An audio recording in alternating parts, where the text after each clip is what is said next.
الحمد للہ نحمده ونصلی علی رسوله الکریم اما بعد فاعوذ باللہ من الشیطان الرجیم بسم اللہ الرحمن الرحیم والذین هم لأماناتهم وعهدهم راعون والذین هم بشهاداتهم قائمون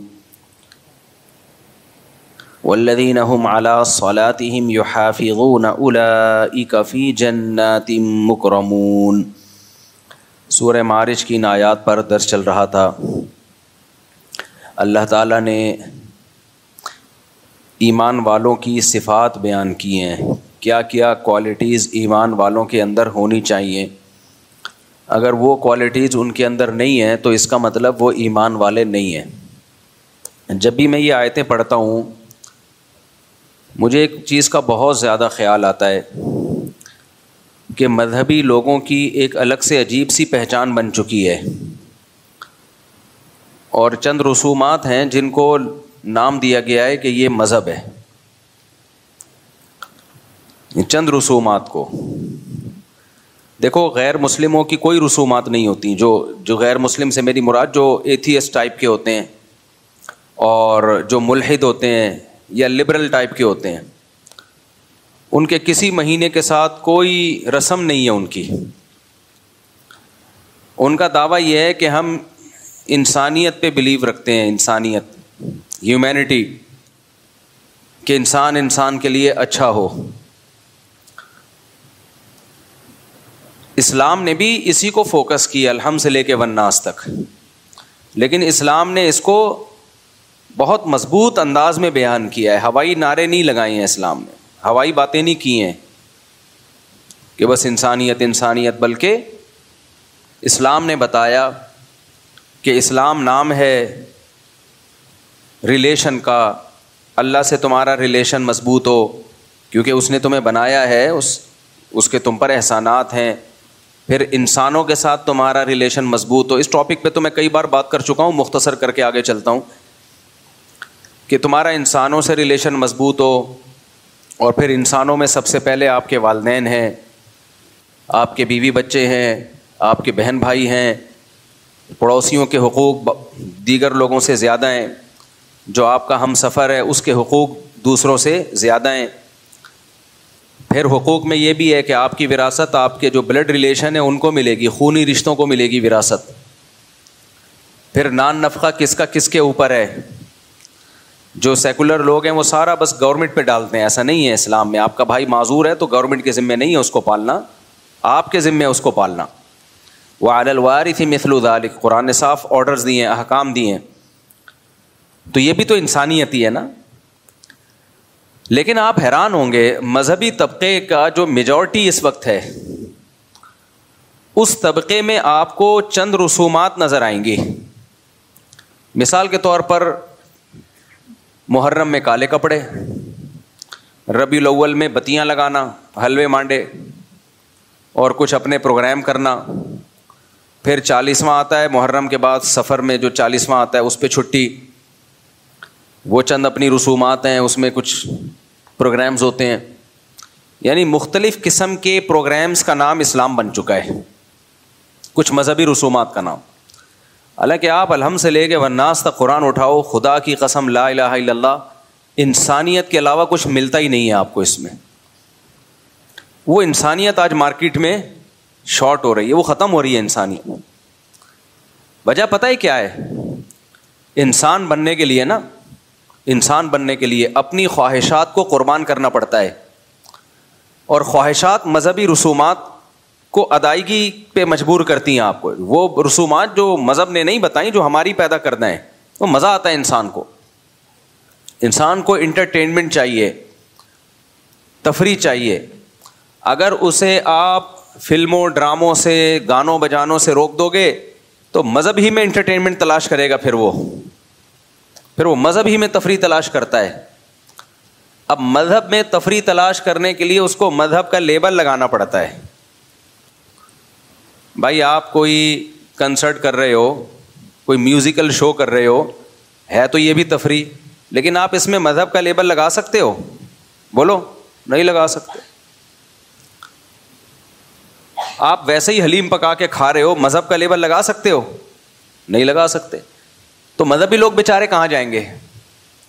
ان کی تو زندگی اندھیری ہو جائے گی. تو انہوں نے کیا کیا, مذہب کے لیبل لگا کے انٹرٹینمنٹ کا ایک سامان, جیسے قوالی ہے, انٹرٹینمنٹ ہے.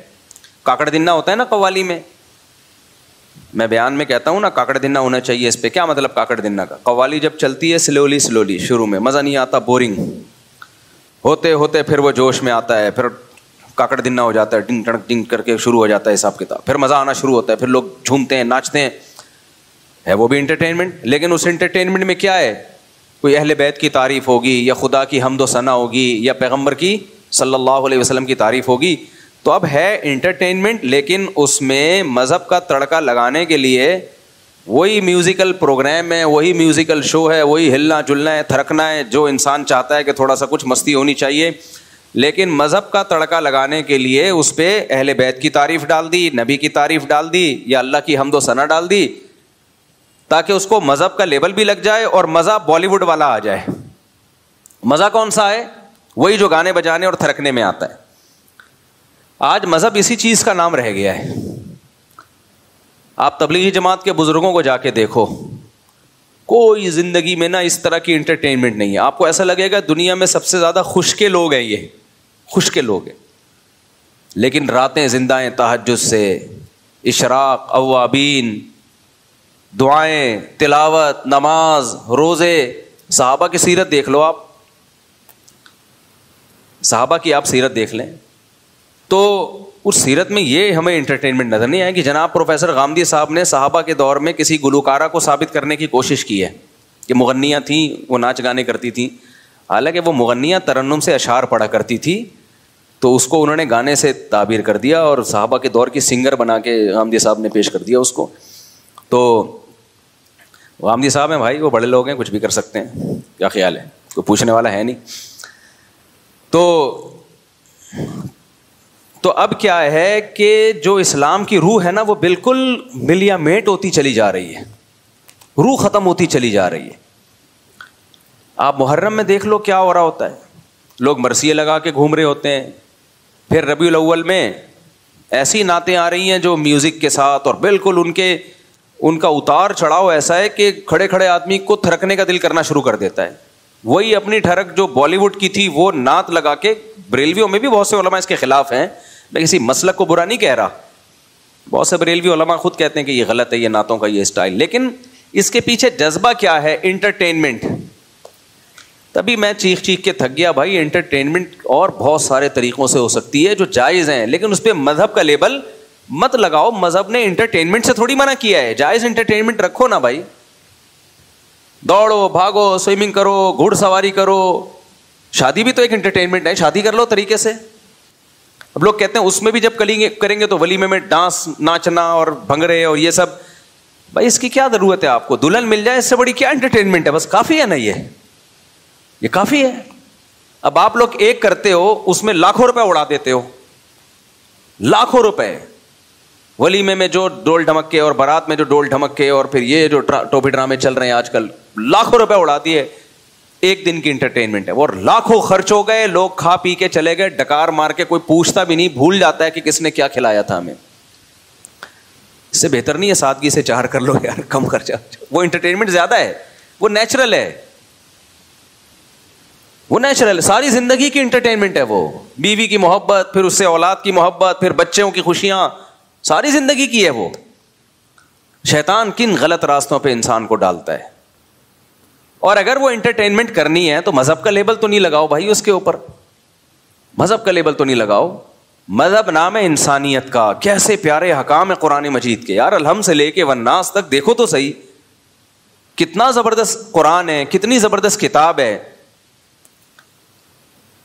کیا کیا چیزوں سے ہمیں روکتا ہے قرآن, کیا کیا چیزوں کو ہمیں کرنے کا حکم دیتا ہے. اس میں کہیں بھی جلوس نہیں ہے, کہیں بھی یہ نہیں ہے کہ آپ نبی کے نام پہ آپ یہ دن مناؤ. ہمیں 2 دن منانے ان کا بھی بتا دیا. کون سے 2 دن منانے ہم نے بھائی؟ عید الفطر ہے, عید الاضحیٰ ہے. لوگ کہتے ہیں 14 اگست کیوں مناتے ہو؟ مذہب کا لیبل لگائے بغیر مناتے ہیں بھائی اس کو, سمجھ رہے ہیں نا, اس پہ مذہب کا لیبل نہیں لگاتے. جبکہ ربیع الاول کی عید, اس پہ مذہب کا لیبل لگا ہوا ہے. مجھے ایک بات بتاؤ, کسی کی پرمیشن کے بغیر اس کا لیبل کہیں اور لگا سکتے ہو آپ؟ کمپنیاں کیس کر دیتی ہیں آپ کے اوپر.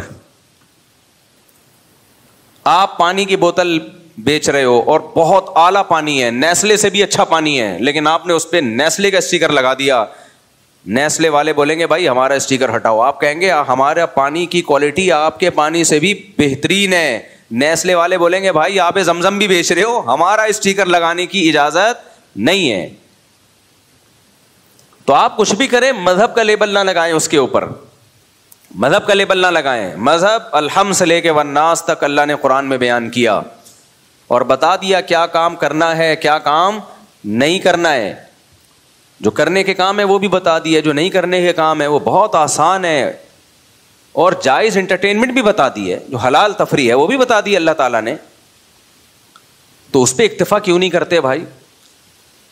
ما لکم لا ترجون للہ وقارا وقد خلقکم اطوارا. پیغمبر اپنی قوم کو کہا کرتے تھے تم اللہ کی تعظیم کیوں نہیں پہچانتے؟ اللہ جب تمہیں حکم دے رہا ہے یہ کرو تو کیوں نہیں کرتے؟ جب منع کر رہا ہے کہ یہ مت کرو تو کیوں نہیں منع ہوتے؟ آپ بتاؤ, جتنے پیغمبر دنیا میں آئے ہیں سب پیغمبروں نے اپنی قوموں کو کیا دعوت دی ہے؟ ان کے عقیدے خراب تھے تو ان کو بولا یہ عقیدہ درست کر لو. ان کے اعمال خراب تھے, کچھ ناپ تول میں کمی کیا کرتے تھے, ان کو بولا ناپ تول میں کمی مت کیا کرو. کچھ کیا کر جھوٹ بولتے تھے ان کو جھوٹ سے روکا. کچھ امانتوں میں خیانت کرتے تھے ان کو امانتوں میں خیانت سے روکا. کچھ لڑکوں سے بدفعلی کرتے تھے ان کو بدفعلی سے روکا, زنا سے روکا, ماں باپ کی نافرمانی سے روکا, رشتہ داری توڑنے سے روکا. تمام آسمانی کتابوں کی بیسک تعلیمات یہی ہیں. اور یہ آج ہماری سوسائٹی میں نظر نہیں آئیں گی. آپ پروگرام کر رہے ہیں, اس سے پڑوسیوں کو تکلیف ہو رہی ہے اس پروگرام سے. ادھر حدیث میں آ رہا ہے کہ جو پیٹ بھر کے کھائے اور پڑوسی بھوکا سوئے وہ مومن نہیں ہے. اور آپ نے اتنی تیز آواز سے کوئی پروگرام لگایا ہوا ہے کہ وہ سو نہیں سکتا ساتھ والا آپ کے. آپ اپنی آواز اس کو سنا رہے ہیں, اور جب آپ سے کہا جاتا ہے کہتے ہیں اچھی بات ہے بھائی سب کو سننی چاہیے. زبردستی سنانا کہاں سے اچھی بات. میں جب یہاں مسجد میں آیا تو میں نے کہا بھائی جمعے کی جو تقریر ہوگی نا وہ ہماری مائک پہ اسپیکر پہ نہیں ہوگی, باہر کا اسپیکر آف ہوگا. بعض لوگوں نے اعتراض کیا کہ اس بہانے بہت سے لوگ آپ کا بیان سن لیتے ہیں. میں نے کہا بھائی جو نہیں سننا چاہتا وہ بھی تو سن لیتا ہے نا, ہم کیوں زبردستی. میں نے کہا بھائی اسلام سے اس کی پرمیشن لے کر آؤ کہ اسلام نے یہ کہا ہو کہ زبردستی اپنی بات لوگوں کے کان میں ٹھوسو. یہ کہاں ہے اسلام میں؟ پرمیشن لے آؤ تو ہم کر لیں گے. تھانے سے پرمیشن مل بھی جائے تو اتنی پرمیشن کافی نہیں ہے. پہلے پرمیشن کس سے ملنا ضروری ہے؟ اللہ سے. اچھا یہاں مذہبی لوگ ایک گڑبڑ یہ کرتے ہیں کہ جب آپ خود شریعت کے خلاف کام کر رہے ہو تو آپ پھر اس پہ مذہب کا لیبل لگاتے ہو کہ تمہیں حق سننے سے تکلیف ہوتی ہے. اذان کی آوازیں مائک پہ ہونی چاہیے, اسپیکر پہ ہونی چاہیے, لیکن اتنی تیز آواز کر دینا مائک کی کہ آپ کی مسجد کے قریب دوسری مسجد ہے, آپ کی اذان کی آواز آپ کے محلے کو بھی کراس کر کے دور دور تک جا رہی ہے. بھائی اس محلے کے لیے وہ والی مسجد کافی ہے, ان کی اذان کی آواز وہ سن لیتے ہیں. آپ کی اذان کی آواز ایک لمٹ ہونی چاہیے, جو آپ کے مسجد کے ارد گرد کے لوگ ہیں وہاں تک آواز پہنچ جائے, بس اتنا کافی ہے. کسی مسجد میں عمل ہوتا ہے اس پر؟ اتنے زور زور کے بھونپو لگاتے ہیں نا, کان پھٹنا شروع ہو جاتے ہیں. لیکن جب آپ مؤذن کو یا مسجد کی انتظامیہ سے کہو بھائی یہ اسپیکر کو تھوڑا سلو کر لو, آواز پہنچ جاتی ہے. پہلے زمانے میں مؤذن ایسے چیخا کرتا تھا زور سے, اس کی آواز سے کان کے پردے نہیں پھٹتے تھے. اب تو ٹیکنالوجی نے ترقی کی ہے, آپ والیوم جتنا چاہے بڑھا دو, اتنا بڑھا دو کہ ایسا لگے کہ کسی نے دھماکہ کیا, ایٹمی بم, کوئی بم پھٹا ہے, بڑھا سکتے ہو آپ. تو مؤذن کیا کرتے ہیں؟ فل. کئی بار ہماری مسجد میں ایسا ہوا, پھر میں نے مؤذن کو سمجھایا, میں نے کہا والیوم آہستہ کرو بھائی. بچے ڈر کے اڑ جاتے تھے, اتنی ایک دم زور سے آواز. تو کیوں بھائی اتنی پاورفل آواز کیوں رکھی ہے؟ اب مذہبی لوگ اس میں گڑبڑ کیا کرتے ہیں, جب ان کو کہا جائے, محلے پڑوس والے آ کے بولیں تھوڑا سا والیوم کیا کریں, سلو کریں, کیونکہ دوسرا محلہ جہاں سے شروع ہو رہا ہے تو ان کو ان کی مسجد کی آواز پہنچ جاتی ہے. آپ اپنے محلے تک رکھیں. تو پتہ ہے کیا جواب ہوگا؟ لو اذان کی آواز سے تمہیں تکلیف ہو رہی ہے, اللہ کا نام سننے میں تمہیں تکلیف ہو رہی ہے, تم تو اسلام سے ہی خارج ہو, میں تو اور بڑھاؤں گا تاکہ تم جیسے شیطانوں کو تکلیف ہو. اور پھر حدیثیں بھی سناتے ہیں کہ شیطان جو ہے اذان کی آواز سن کے بھاگتا ہے نفرت سے, تو شیطان ہے, اذان کی آواز سن کے بھاگ رہا ہے. اب یہ آپ قرآن و سنت کا ناجائز فائدہ اٹھا رہے ہو, یہ آپ کیا کر رہے ہو, قرآن و سنت کا غلط فائدہ. اسی طرح مؤذن بہت لمبی لمبی اذانیں بھی دیتے ہیں, یہ بھی غلط ہے. اتنی لمبی اذان, اللہ, دیکھو کھینچنے کی تو کوئی انتہائی نہیں ہے. لفظ اللہ پہ مد نہیں ہے, لفظ اللہ پہ مد. ہم نے مفتی رشید احمد صاحب رحمہ اللہ تعالیٰ کے یہاں میں نے 7-8 سال اذان دی ہے. حضرت نے کہیں لفظ اللہ کو ایک الف سے زیادہ کھینچ لیا نا, جیسے اللہ اکبر, یہ تھا ہماری اذان کا طریقہ. پھر دوبارہ اللہ اکبر, بس. سمجھ میں آ رہی ہے بات؟ اگر کسی دن میں نے یوں کھینچنی ہے نا اللہ اکبر, حضرت نیچے اترتے تھے. اللہ کیوں, کیا دلیل ہے اس کی؟ ہم کہتے تھے ساری دنیا میں ہو رہی ہے, ایسے ہی ہو رہی ہے. فرماتے تھے کہ کیا دلیل کیا ہے, دلیل سے بات کریں, مد تو نہیں ہے اس کے اوپر. ہم کہتے تھے بعض قاری کہتے ہیں یہ مد تعظیم ہے. کا پھر اس کا اینڈنگ پوائنٹ کیا ہے اس تعظیم کا؟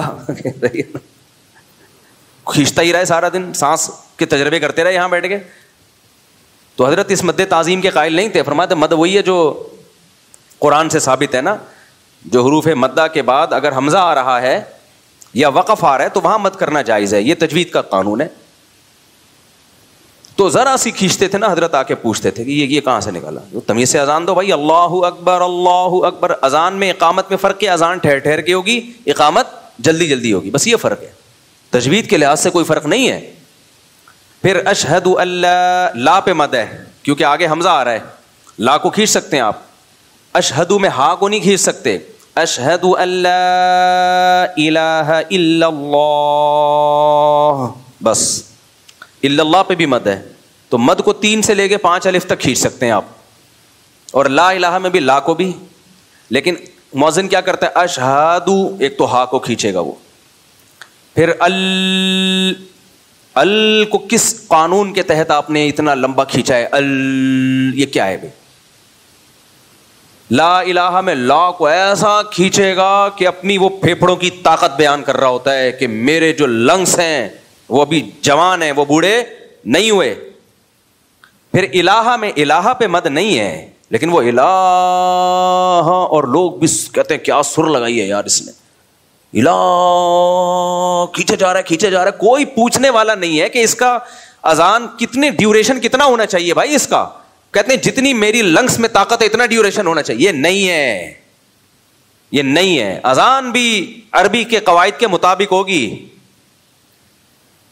اس کی بھی ایک لمٹ ہے. یہ نہیں کہ مؤذن پہ چھوڑ دیں آپ مائک تیرے ہاتھ میں, اب تو اپنے لنگس کی پاور دکھا, کتنی طاقت ہے تیرے اندر. ایسے تو بھائی وہ پھر احترام تھوڑی ہوگا اذان کا. خواتین ہمارے سروں پہ دوپٹہ لے لیتی ہیں اذان کے وقت, اچھی بات ہے. میں نے جم میں لوگوں کو دیکھا ایکسرسائز چھوڑ دیتے ہیں, یار اذان ہو رہی ہے, لیکن مؤذن ان کے اس ادب کا ناجائز فائدہ اٹھاتا ہے اور کھینچتا رہتا ہے, اتنا کھینچتا ہے. وہ لوگ کہتے ہیں یار تو ادھر ہی نکل گئے ہمارے. کیوں لوگوں کو آزمائش میں ڈال رہے ہو بھائی؟ پھر جب کوئی اس پہ اعتراض کرتا ہے, میں نے کئی دفعہ اعتراض کیا کہ بھائی اتنی لمبی نہیں ہونی چاہیے اذان. تو لوگ پتہ کیا کہتے ہیں, مولوی صاحب نے کہا اصل میں تم لوگوں کو اذانوں سے تکلیف ہے, اللہ کا نام تو جتنا سنا جائے اچھا ہے, اپنی مرضی سے جتنا کرو بھائی, زیادہ سے زیادہ کرو, لیکن اجتماعی چیزوں میں شریعت کا مزاج کیا ہے, مختصر, تاکہ لوگوں کو تکلیف نہ ہو. جماعت سے نماز میں طول دینے کا حکم ہے یا اختصار کا حکم ہے؟ مختصر پڑھی جائے. صحیح حدیث ہے, نبی صلی اللہ علیہ وسلم نے فرمایا جب کوئی شخص امامت کرے فلیخفف, نماز کیا کرائے, ہلکی. جب اپنی پڑھے تو پھر جتنی چاہے لمبی پڑھے نماز. کیوں؟ نبی نے فرمایا فیہم السقیم, کیونکہ مقتدیوں میں بیمار بھی ہوں گے, بوڑھے بھی ہوں گے. اسلام کا مزاج یہ کہ اجتماعی جب کام ہوگا تو پھر سب کو ساتھ لے کے چلا جائے گا, تو اس میں آسانی رکھی ہے. جمعے کی نماز 2 رکعتیں ہیں نا, پبلک زیادہ ہوتی ہے, ویسے ظہر میں 4 رکعتیں ہیں, بھائی پبلک زیادہ ہے تو 2 پڑھا کرو. اس کی ایک وجہ یہ بھی ہے کہ خطبہ بھی ہوتا ہے اس میں. حضرت معاذ ابن جبل تھے, انہوں نے عشاء کی نماز میں نا سورہ بقرہ پڑھنا شروع کر دی. اتنی لمبی نماز پڑھ, پہلی رکعت میں سورہ بقرہ. ایک صحابی پیچھے کھڑے کھڑے تھک جاتے تھے, ایک دن وہ نماز توڑ کے بیٹھ گئے. تو حضرت معاذ ابن جبل نے ان کو ڈانٹا, ان کو بولا کہ تم منافق ہو گئے ہو, منافق ہو گئے ہو, نماز سے تمہیں معاذ اللہ کوئی نفرت ہو گئی ہے اور نماز توڑ کے بیٹھ گئے, تم سے لمبی نماز نہیں پڑھی جا رہی. تو قرآن کیا کہتا ہے؟ منافقین نماز سستی سے پڑھتے ہیں, قرآن کے الفاظ ہیں. تو ان کا خیال یہ تھا یہ تو نماز میں ٹینشن محسوس کرنا یہ تو منافقین کا کام ہے. تو ان صحابی نے جا کے نبی کو شکایت لگائی, صحیح حدیث ہے یہ, کہ یا رسول اللہ میں اتنی لمبی نماز پڑھا رہے تھے, مجھ سے نہیں پڑھی گئی. تو آپ نے ان صحابی کو نہیں ڈانٹا اور وہ یہ نہیں کہا تم واقعی منافق ہو. حضرت معاذ کو اتنا سخت آپ نے تنبیہ کی, افتان انت یا معاذ, اے معاذ تم لوگوں کو فتنوں میں آزمائش میں ڈال رہے ہو, اور ان کو امامت سے معزول کر دیا کچھ وقت کے لیے. کیوں بھائی؟ اجتماعی کام ہے, سب کو لے کے چلنا ہے اس میں. دیکھو نبی صلی اللہ علیہ وسلم نے فرمایا مجھے اگر میری خواہش تھی کہ عشاء کی نماز کو تاخیر سے پڑھا جائے, 1/3 رات تک اس میں تاخیر کی جائے, لیکن امت میں مشقت کا خوف ہے, اتنی دیر تک لوگوں کے لیے جاگنا مشکل, اس لیے جلدی پڑھنے کا حکم دیا. کیوں؟ اپنی طور پہ پڑھ لو بھائی, آپ اپنے طور پہ آپ پڑھ لیں. تو دوسرا اصول ہے, وہ اصول فقہ کا قرآن و سنت ہی سے اخذ کیا گیا ہے کہ جب کسی مسئلے میں ابتلا زیادہ ہوتا ہے تو اس میں خود بخود آسانی ہو جاتی ہے. ہم جو کہتے ہیں نا جھینگا کھانا جائز نہیں ہے, لیکن کچھ ممالک ایسے ہیں جہاں حنفی رہتے ہیں لیکن ان کی صدیوں سے کھاتے آ رہے ہیں, وہاں ان کو اس اختلاف کا فائدہ دیا جاتا ہے کہ اب بھائی ان سے چھڑوانا بہت مشکل ہے, چلو یار اختلافی مسئلہ ہے, چلو بھائی ٹھیک ہے, بجائے اس کے کہ حرام کہہ کے وہ سب ساری قوم تھوڑی حرام کھائے گی. تو گنجائش اختلاف سے یہ فائدہ ہوتا ہے. تو جب بھی کوئی معاملہ اجتماعی نوعیت کا ہوتا ہے تو شریعت کا مزاج کیا ہے کہ اس میں آسانی پیدا کی جائے. آپ نے فرمایا اپنی نماز جتنی چاہو مختصر پڑھو, لمبی پڑھو. اب اپنی تو ٹھک ٹھک ٹھک کر کے چل رہی ہوتی ہے اور نماز میں لمبی گھسیٹ رہے ہیں. اچھا, بعض اماموں نے ایک اور کام شروع کیا ہے, اس پہ کلپ بنا لیا کریں, اچھے ٹاپک ہیں یہ. میں دیکھ رہا ہوں تو ہمارے چینل سے کوئی ڈھنگ کا کلپ نہیں آ رہا ہوتا, دوسرے دن نکال کے چلا رہے ہوتے ہیں. ایک اور اہم چیز ہے یہ ائمہ کرام کے سمجھنے کی. بعض امام یہ کرتے ہیں کہ پورے سال نماز میں اپنا قرآن دہراتے ہیں, یہ بھی غلط ہے. آپ اپنا قرآن الگ سے دہرا لو. کہتے ہیں ہم فجر میں شروع کریں گے الحمد سے لے کے پھر الف لام میم اور پھر پورا پڑھتے وہ کہتے ہیں پورے سال میں ہمارا نمازوں میں قرآن ختم ہو گیا. بھائی آپ پبلک کو اس کے لیے تختہ مشق نہ بنائیں, پبلک کو سنت قرات جو عام معمول ہے نبی صلی اللہ علیہ وسلم کا, جس کی صحابہ اور احادیث سے تاکید ہے. اجتماعی نظم میں اپنا نہ دیکھیں کہ میں نے اپنا قرآن دہرانا ہے. اجتماعی نظم میں آپ نے پبلک کی رعایت کرنی ہے, اور پبلک کی رعایت سنت قرات میں ہے. فجر میں طوال مفصل یہ سنت ہے, سورہ حجرات سے لے کے سورہ بروج تک, اور پھر ظہر میں بھی طوال مفصل, اور مغرب میں قصار مفصل یعنی سورہ بینہ سے لے کے سورہ ناس تک یہ صورتیں پڑھیں, اور عصر اور عشاء میں اوساط مفصل یعنی سورہ بروج سے لے کے سورہ بینہ تک. علماء کو پتہ ہے اس کی کیا تفصیل ہے, تو ایک بیلنس نماز ہوگی. اب مثال کے طور پر امام کہتا ہے کہ فجر میں ایکچولی مجھے تھکاوٹ بہت ہوتی ہے, اور میں رات کو سوتا نہیں ہوں, اور نائٹ ڈیوٹی ہے وغیرہ وغیرہ.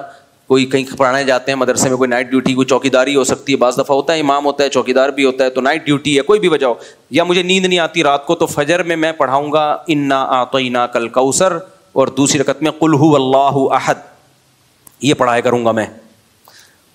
اب لوگ آ رہے ہیں بھائی فجر میں تو طویل صورتیں پڑھنا سنت ہے, سورہ مزمل پڑھیں, آپ سورہ ملک پڑھیں, سورہ نون قلم پڑھیں, طویل صورتیں فجر میں پڑھنا سنت ہے. صحیح حدیث ہے حضرت عائشہ کی کہ بھائی فجر کی 2 رکعتیں ہیں ہی اس لیے کہ ان میں قرات زیادہ لمبی ہے.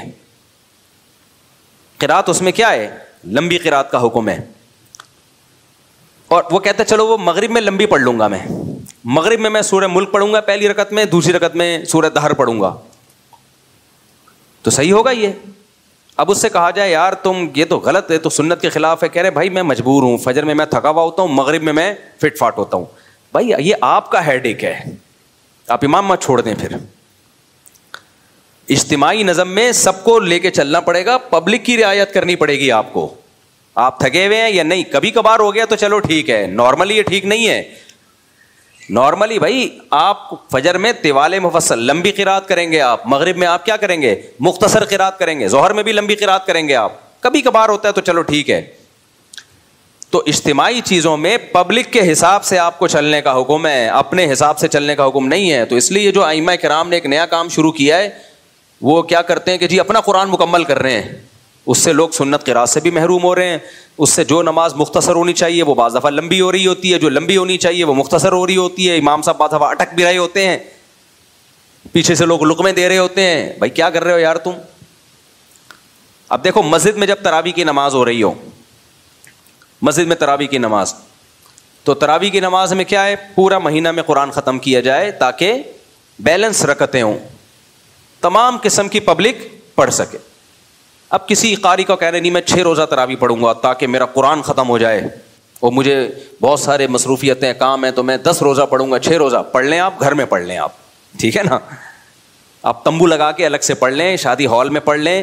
مسجد جو محلے والوں کی مسجد ہے اس میں سب کی رعایت کی جائے گی, اس میں 27ویں کو یا 29ویں قرآن ختم ہوگا تاکہ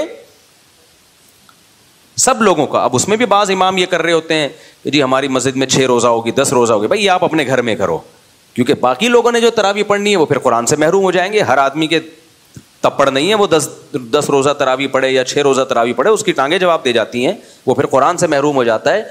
تو یہ ایک مزاج ہے اسلام کا. یہ میں اتنی ساری مثالیں اس لیے دے رہا ہوں تاکہ اسلام کا مزاج سمجھ میں آئے, اور کہ اجتماعیت میں لوگوں کی رعایت آپ کو کرنی پڑے گی.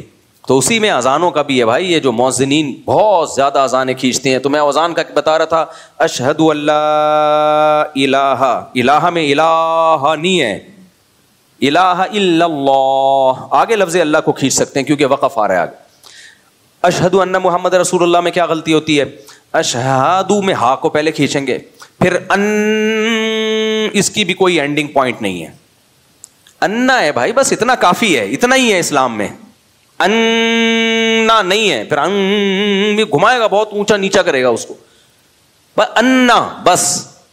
پھر آگے محمدن, محمد میں میم پہ تشبیہ ہے. تو اب یہ نہیں کہ محمد, یہ کس اصول کے تحت. تو مؤذنین کہتے ہیں بھائی اذان کے کوئی اصول نہیں ہوتے, جس طرح سے خوبصورت بن رہی ہے بناؤ. نا نا نا نا نا, یہ تو پھر کوئی اور کسی اور طرح سے اس میں چاشنی ڈالنے کی کوشش کرے گا, کوئی اور طریقے سے. اذان عربی زبان میں ہے, تو جو کلام جس زبان میں ہوتا ہے اسی کے قواعد اور ضابطوں کا اس میں خیال کرنا پڑتا ہے. سمجھ رہے ہو کہ نہیں سمجھ رہے؟ انگلش میں جو لفظ جیسا انگریز پڑھتے ہیں ویسا ہی ہے. آپ کہہ سکتے ہو آج کل کے عرب تو ایسے ہی اذانیں دے رہے ہیں, تو عربی آج کی زبان نہیں ہے, 1400 سال پرانی زبان ہے. تو جو علم لغت کے ماہر لوگ ہیں انہوں نے جو گرامر مرتب کی ہے وہ آج کے عربوں کو دیکھ کے نہیں کی ہے, وہ 1400 سال پہلے کی عربی زبان کو دیکھ کے کی. آج کے عرب بھی اس اصول کے پابند ہیں, اگر وہ اس پہ غلطی کر رہے ہیں تو ان کا قول حجت نہیں ہے. ایسے تو مصر کے عربی جو ہے وہ اللہ اکبر کو اللہ اچبر بولتے ہیں, میں نے خود سنا ہے اور بارہا سنا ہے. مصر کے جو عربی آتے ہیں نا حج کرنے کے لیے, عمرہ کرنے کے لیے, تو میں نے بہت دفعہ میں سنا ہے اللہ اچبر. اب آپ کہو کیونکہ وہ بھی تو عرب ہیں, تو بھائی وہ عرب ہیں, لیکن آج ان کے لب و لہجے سعودیہ والوں کے بھی چینج ہو چکے ہیں, مصر والوں کے بھی چینج ہو چکے ہیں, مسقط والوں کے بھی چینج ہو چکے ہیں. تو وہ بھی پابند ہیں کہ جب قرآن اور سنت والی عربی بولیں گے تو وہ ان اصول اور ضابطوں کے پابند ہوں گے, ان اصول اور ضابطوں کے وہ پابند ہوں گے. تو اشہد ان کھینچتے چلے جاتے ہیں, محمد کوئی اینڈ نہیں ہے, وہی اپنے لنگس کی طاقت بتا رہا ہوتا ہے. پھر رسول اللہ میں رسول اللہ ایسے, یہ رسول کو کوئی مد نہیں ہے, اس پہ کس بیس پہ کھینچ رہے ہو آپ؟ گو کہ کچھ علماء نے فتویٰ دیا ہے کہ جائز ہے, اور دلیل نکالی ہے کہیں سے قاریوں کے کلام سے کہ یہ مد تعظیمی ہے, لیکن کہیں ہمیں ملتا نہیں ہے. یہ بہت کمزور قول ہے, اور مان لو یہ صحیح قول ہے, اس کی انتہا کیا ہے بس یہ بتا دو آپ, اس کو ضبط کیسے کریں گے؟ وہ رسول کو تعظیم میں کھینچتا چلا جاتا ہے, اپنے پھیپھڑوں کی طاقت دکھا رہا ہے وہ, تو مؤذنوں کو چھوڑ دیا جائے گا جتنا مرضی کھینچو آپ. تو رسول اللہ کھینچتے چلے جائیں, پھر حی علی الصلاۃ میں حی پہلے اس کو کھینچتے ہیں, یہ بھی جائز نہیں ہے بھائی. حی کیوں؟ حیا ہے, حیا عربی میں لفظ کیا ہے؟ جب کسی کو بلایا جاتا ہے حیا, حیا نہیں ہے, یہاں کوئی تک ہی نہیں بنتا مد کا. پھر علی الصلاۃ کو علی الصلاۃ پڑھیں گے. تو عجیب ہی اذانوں میں اس کو تو فوکس کیا جا رہا ہے کہ کس مؤذن کی اذان خوبصورت ہے. جنہوں نے اذان سکھانے کے ادارے کھولے ہیں وہ بھی خوبصورتی کو تو فوکس کر رہے ہیں, قواعد اور ضوابط کو بالکل بھی فوکس نہیں کر رہے. اس کا نقصان کیا ہے کہ مؤذن کو جب کھڑا کر دو آپ مائک کے سامنے تو وہ جانے اور اس کا مائک جانے اور اس کے پھیپھڑوں کی طاقت جانے. تو ایک دو دفعہ تو اذان بہت اچھی لگتی ہے, یار مسجد میں بڑی پیاری اذان ہو رہی ہے, 2-4 دفعہ کے بعد لوگ پھر احترام کرنا چھوڑ دیتے ہیں. لوگ کہتے ہیں بھائی بہت لمبی اذان ہوتی ہے کہ نہیں ہوتا احترام انسان سے, اور پھر کوئی احترام نہ کرے تو اس کو منع کیا جائے کہ یار احترام کرو. تو کون سا فرض ہے احترام کرنا, وہ فتوے دینے پہ آ جاتا ہے. وہ فرض واجب نہیں ہے لیکن شاعر اسلام تو ہے نا اذان, اس کی ایک بہت بڑی ویلیو ہے اذان کی. اور پھر دوسری بات یہ شروع کر دیتے ہیں کہ جو نہیں کر رہے ہوتے پھر وہ جب احترام, تو بھائی اتنا لمبا احترام کرے کون یار, یہ تو بہت لمبی اذان کھینچتے ہیں یہ. جب ان کو سمجھایا جائے, ہاں پھر لوگ کچھ فتویٰ لگا دیتے ہیں. وہ کہتے ہیں یار اذان تو مختصر دلواؤ, تو کہتے ہیں لو تمہیں اللہ کے نام سے نفرت ہے. تو بھائی یہ شریعت کا آپ یوز کیا کر رہے ہو, غلط یوز. میں جہاں پہلے رہا کرتا تھا میں خود بہت لمبی اذان دیتا تھا, پھر مجھے تنبیہ کی مفتی رشید احمد صاحب نے, میں نے وہ چھوڑ دی لمبی اذانیں. تو وہاں بھی یہی تھا, میں اذان دیتا تھا لوگ بڑی تعریف کرتے تھے, بہت کھینچتا تھا میں, بہت لنگس کی طاقت پوری لگا کے نا اتنا لمبی اذان. تو ایک دو دفعہ میں تو بڑی پسند آئی. پھر مجھے یاد ہے کچھ لڑکے بیٹھے ہوئے تھے, کہنے لگے یار ہم لوگ بدماش لوگ ہیں اور اوٹ پٹانگ باتیں کر رہے ہوتے ہیں, آپ کی اذان اتنی لمبی ہوتی ہے, ہم چاہتے ہیں اذان کا احترام کریں, یار تھوڑا مختصر کر دیا کرو. اب دیکھنا لوگ اس پہ کہیں گے اچھا یہ جو لونڈے لپاڑے ہیں ان کی رعایت میں مختصر اذانیں ہو رہی ہیں. نہ نہ نہ, ان لونڈے لپاڑوں میں بھی اتنی فہم ہے کہ اذان کا ہم کیا کریں, احترام. تو ان کے اندر یہ احترام رہنے دو, یہ احترام ان سے لونڈا لپاڑا پن بھی چھڑوا دے گا. لیکن احترام ہی شارٹ ہو گیا تو یہ نہیں ہوگا. تو اس لیے مولانا اشرف علی تھانوی رحمہ اللہ تعالیٰ بار بار ایک بات کہا کرتے تھے اپنے بیانات میں کہ اسلام کا یہ حکم نہیں ہے کہ آپ لوگوں کو تکلیف سے بچائیں, صرف اتنا کافی نہیں ہے. یعنی عدم قصد ایذا.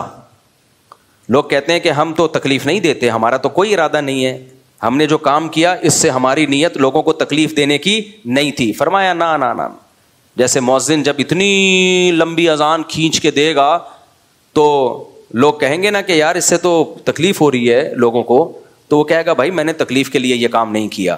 تو حکیم الامہ مولانا شیخ تھانوی فرمایا کرتے تھے اتنا کافی نہیں ہے, بلکہ قصد عدم ایذا ضروری ہے. یہ ضروری ہے کہ آپ کام کرنے سے پہلے سوچو کہ میرے اس کام سے تکلیف تو نہیں ہوگی.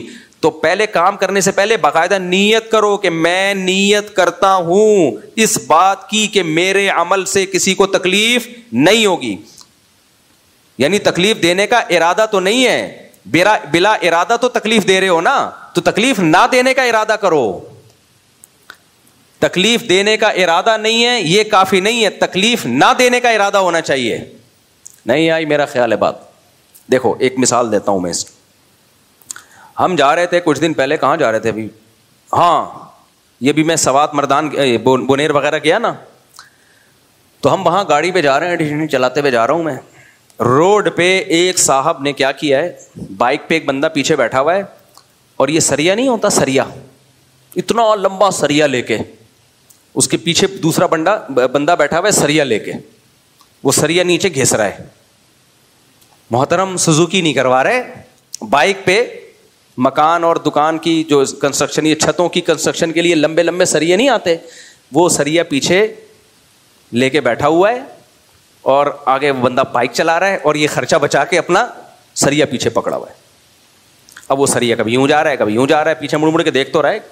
اب ہم تو گاڑی میں تھے پیچھے, ہم نے بڑی احتیاط کی کیونکہ گاڑی کا ٹائر اگر سریے پہ آ گیا تو وہ تو گرے گا, گاڑی گرے نہ گرے وہ بائک والا تو گرے گا.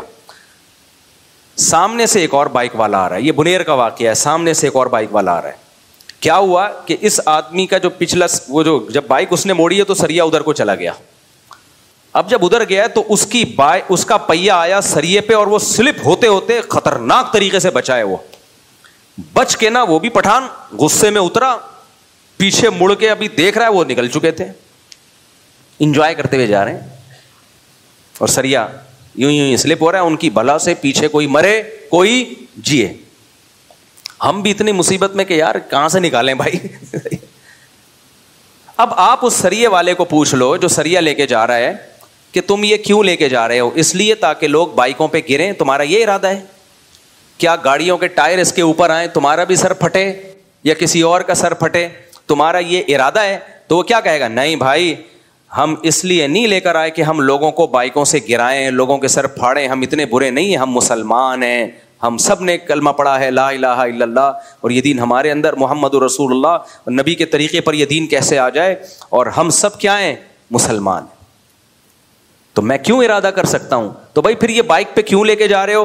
بھائی میرا ارادہ تکلیف پہنچانے کا نہیں ہے, پیسے بچانے کا ہے. تو اتنا کافی نہیں ہے, آپ کا ارادہ تکلیف پہنچانے کا نہیں ہے, لیکن بلا ارادہ آپ تکلیف پہنچا رہے ہو. وہ ایک بائک والا تو ہم نے دیکھ لیا جو سلپ ہوتے ہوتے بچائے, وہ پیچھے مڑ کے دیکھا تو وہ اتنی جا چکے تھے, وہ کہاں جاتا ان کے پیچھے, پھر کر کیا لیتا؟ وہ دو تھے اور ان کے پاس سریا بھی تھا, یہ کر کیا لیتا؟ وہی سریے سے اس کا سر پھاڑنا تھا, کر کیا لیتا؟ اس نے بھی اس دعا شکر ادا کیا, چلو بچ گیا نا, چلو نکل لو بھائی اب. اور یہ تو ہم نے دیکھ لیا, پتہ نہیں کتنے ایسے ہوں گے, اور ہو سکتا ہے آگے جا کے کوئی گر بھی گیا ہو, لیکن آئے دن یہ کراچی میں بھی آپ دیکھ لو یہ ہوتا ہے.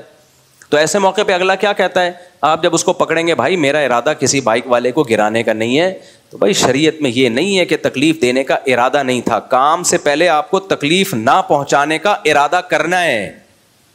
آپ جب بائک پہ سریا لے کے بیٹھے تو آپ سوچو, آپ پہلے ارادہ کرو, میں ارادہ کرتا ہوں کہ میں یہ جو بائک پہ سریا لے کے گھر تک جا رہا ہوں, میں ارادہ کرتا ہوں کہ میرے اس عمل سے کسی کو تکلیف نہ ہو. تو اگلا کہے گا آپ جب یہ ارادہ کر رہے ہو تو بھائی یہ کام ایسا ہے جس سے لازمی تکلیف ہوگی. یہ ایسا ہی جیسے کوئی کہے چرس پینے سے میں یہ ارادہ کرتا ہوں کہ نشہ نہ ہو, بھائی ہوگا نشہ, لہذا چرس چھوڑنی پڑے گی آپ کو. شراب پینے سے آپ ارادہ کر رہے ہو, آپ نے شراب پی, نشہ ہو گیا, ٹن گھوم رہے ہو. اب کوئی کہہ رہے کمبخت یہ تو حرام ہے, آپ کہہ رہے ہو میں نے شراب نشے کے لیے نہیں پی ہے, وہ تو میں نے شراب کی نیت کی تھی, نشے کی میری نیت نہیں تھی. تو ہم کیا کہیں گے, بھائی جب بھی کوئی چیز پیو, پینے سے پہلے نیت کرو کہ میں باقاعدہ ارادہ کر رہا ہوں کہ اس چیز کے پینے سے نشہ نہ ہو, اور چونکہ اس چیز کے پینے سے نشہ ہوگا لہذا اب یہ چیز پی نہیں سکتے آپ. تو بائک پہ جب آپ ایسے سریا لے کے جا رہے ہو, اس سے لوگوں کو تکلیف ہوگی, آپ کتنی احتیاط کرو. وہ بھائی ہم تو بہت احتیاط کر رہے ہیں, بھائی بے احتیاطی ہو سکتی ہے کہ نہیں ہو سکتی؟ ہو سکتی ہے بے احتیاطی. اور اتنا کنٹرول کس کا ہوتا ہے کہ وہ اصل میں یہ لے کے نکلتے ہیں کہ لوگ خود کنٹرول کریں گے, کیونکہ لوگوں نے بھی تو اپنی جان بچانی ہے, جیسے ہم کنٹرول کر رہے تھے. حالانکہ میں اگر اپنی گاڑی اس کے سریے پہ چڑھا دیتا, میرا کچھ بھی نہیں بگڑنا تھا, وہ دونوں لیٹے ہوئے ہوتے. گاڑی کو کون گھسیٹ سکتا ہے بھائی, وہ دونوں لیٹے ہوئے ہوتے. ہماری گاڑی پہ تو لوڈ بھی بہت تھا, ان دونوں نے لیٹ جانا تھا اور بلی ڈال دینی تھی. مفتی صاحب آئے بنیر اور 2 بندے کچل کے چلے گئے, 2 بندے مار کے چلے گئے. پھر گاڑیاں بھی چل رہی ہوتی ہیں, یہ تو دیکھتے ہی نہیں ہے کہ بائک والے کی غلطی ہے یا کس کی غلطی ہے, ٹرک والے کی غلطی ہے. یہ سب ہماری سوسائٹی میں دیکھا ہی نہیں جاتا, اور یہ میں بھگت چکا ہوں. میں گاڑی میں ریوو میں جا رہا تھا, تو ایک صاحب نے بریک لگا دی, میں بہت مصیبت سے میں نے گاڑی روکی اور بچ گیا میں. تو اس میں ایک بائک والا نا بیچ میں, وہ تو گھستے ہیں بائک والے بیچ میں, وہ جھولتے جھولتے نا ایسے نہیں, رقص و سرور کی محفلیں لگا دی اس نے. ابے تو بیچ میں کیوں گھسا ہوا ہے نالائق؟ سب کو پتا تھا میری ذرا سے بھی غلطی نہیں ہے, یوں رقص و سرور کی محفلیں لگاتا لگاتا تھوڑا سا سلپ ہو گیا, شکر ہے کچھ ہوا نہیں اس کو.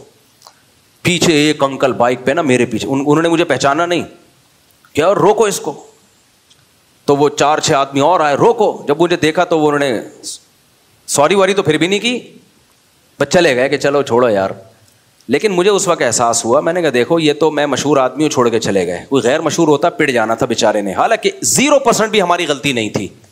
وہ رقص و سرور کی محفلیں لگانے میں اس کا اپنا ہاتھ تھا. 2 گاڑیوں کے بیچ میں فاصلہ ہوتا ہے میرے بھائی, تو اس میں تیرے کو کیا ضرورت ہے بیچ میں گھسنے کی؟ اس اگلی والی نے ایک دم بریک لگائی ہے تو میں کہاں جاؤں؟ میں تو بریک ہی لگاؤں گا نا, پھر بھی ہلکے پھلکی ٹچ ہو گئی تو میرا تو قصور نہیں ہے نا اس میں. تو وہ رقص و سرور بائک والے یہی کر رہے ہوتے ہیں. تو جو اکثر بائک والے کچلتے ہیں نا, بعض دفعہ تو غلطی ٹکر مارنے والے کی ہوتی ہے, لیکن بائک والے بھی اتنے معصوم نہیں ہیں. ان کمبختوں کو بھی, میں نے جتنی بائک چلائی ہے آپ کی سوچ سے بھی زیادہ ہوگی. تو یہ کمبختوں کی بھی بہت غلطیاں ہوتی ہیں, یہ خود جا کے ٹکراتے ہیں اور گر کے مظلوم بن کے پڑے ہوئے ہوتے ہیں. اب سر تو ظاہر ہے اسی کا کھلے گا, ٹرک والے کا سر تھوڑی کھلے گا. مظلوم بن کے پڑے ہوئے ہوتے ہیں, مر گئے, یہ ہو گیا, لوگ پکڑ کے اس کو مار رہے ہوتے ہیں. یار پہلے دیکھ تو لو اس کی غلطی بھی ہے کہ نہیں ہے. لوگوں کا مزاج ہے کہ جو پاورفل ہے اس کو مارو, جس کے پاس بڑی گاڑی ہے اس کو مارو, اور یہ اپنی غربت کو کیش کرائے. بس معصوم سا منہ لے کے آ جائے گا میں, اور لوگ بس ترس آ رہا ہوتا ہے یار اس کو کیا آدمی کہے. ایسے واقعات اور ہیں میرے پاس, لیکن ٹائم بہت زیادہ ہو جائے گا. تو اس لیے مؤذنین کو چاہیے بھائی اذانوں میں لوگوں کی آزمائش نہ کریں. لوگ پھر حرمین کی مثال دیتے ہیں, حرم میں بھی تو اتنی لمبی نمازیں ہوتی ہیں.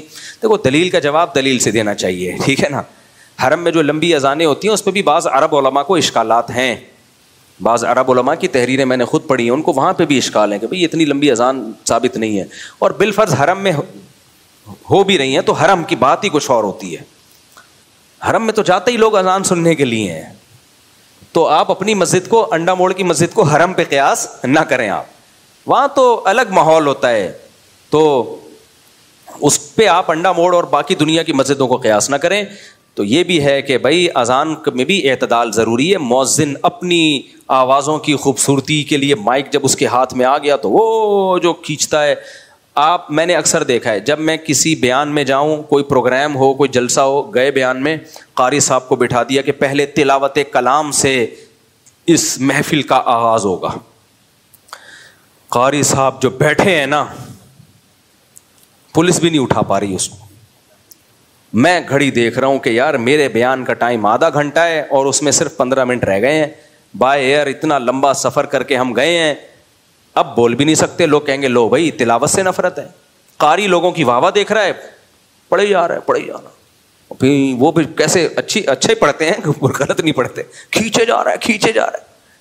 ایک دفعہ ایسا ہی ہوا, کہیں ادھر نازم آباد میں کوئی بیان تھا, مجھے بلایا, میرے پاس بہت شارٹ ٹائم تھا. میں نے کہا چلو چلے جاتے ہیں یار.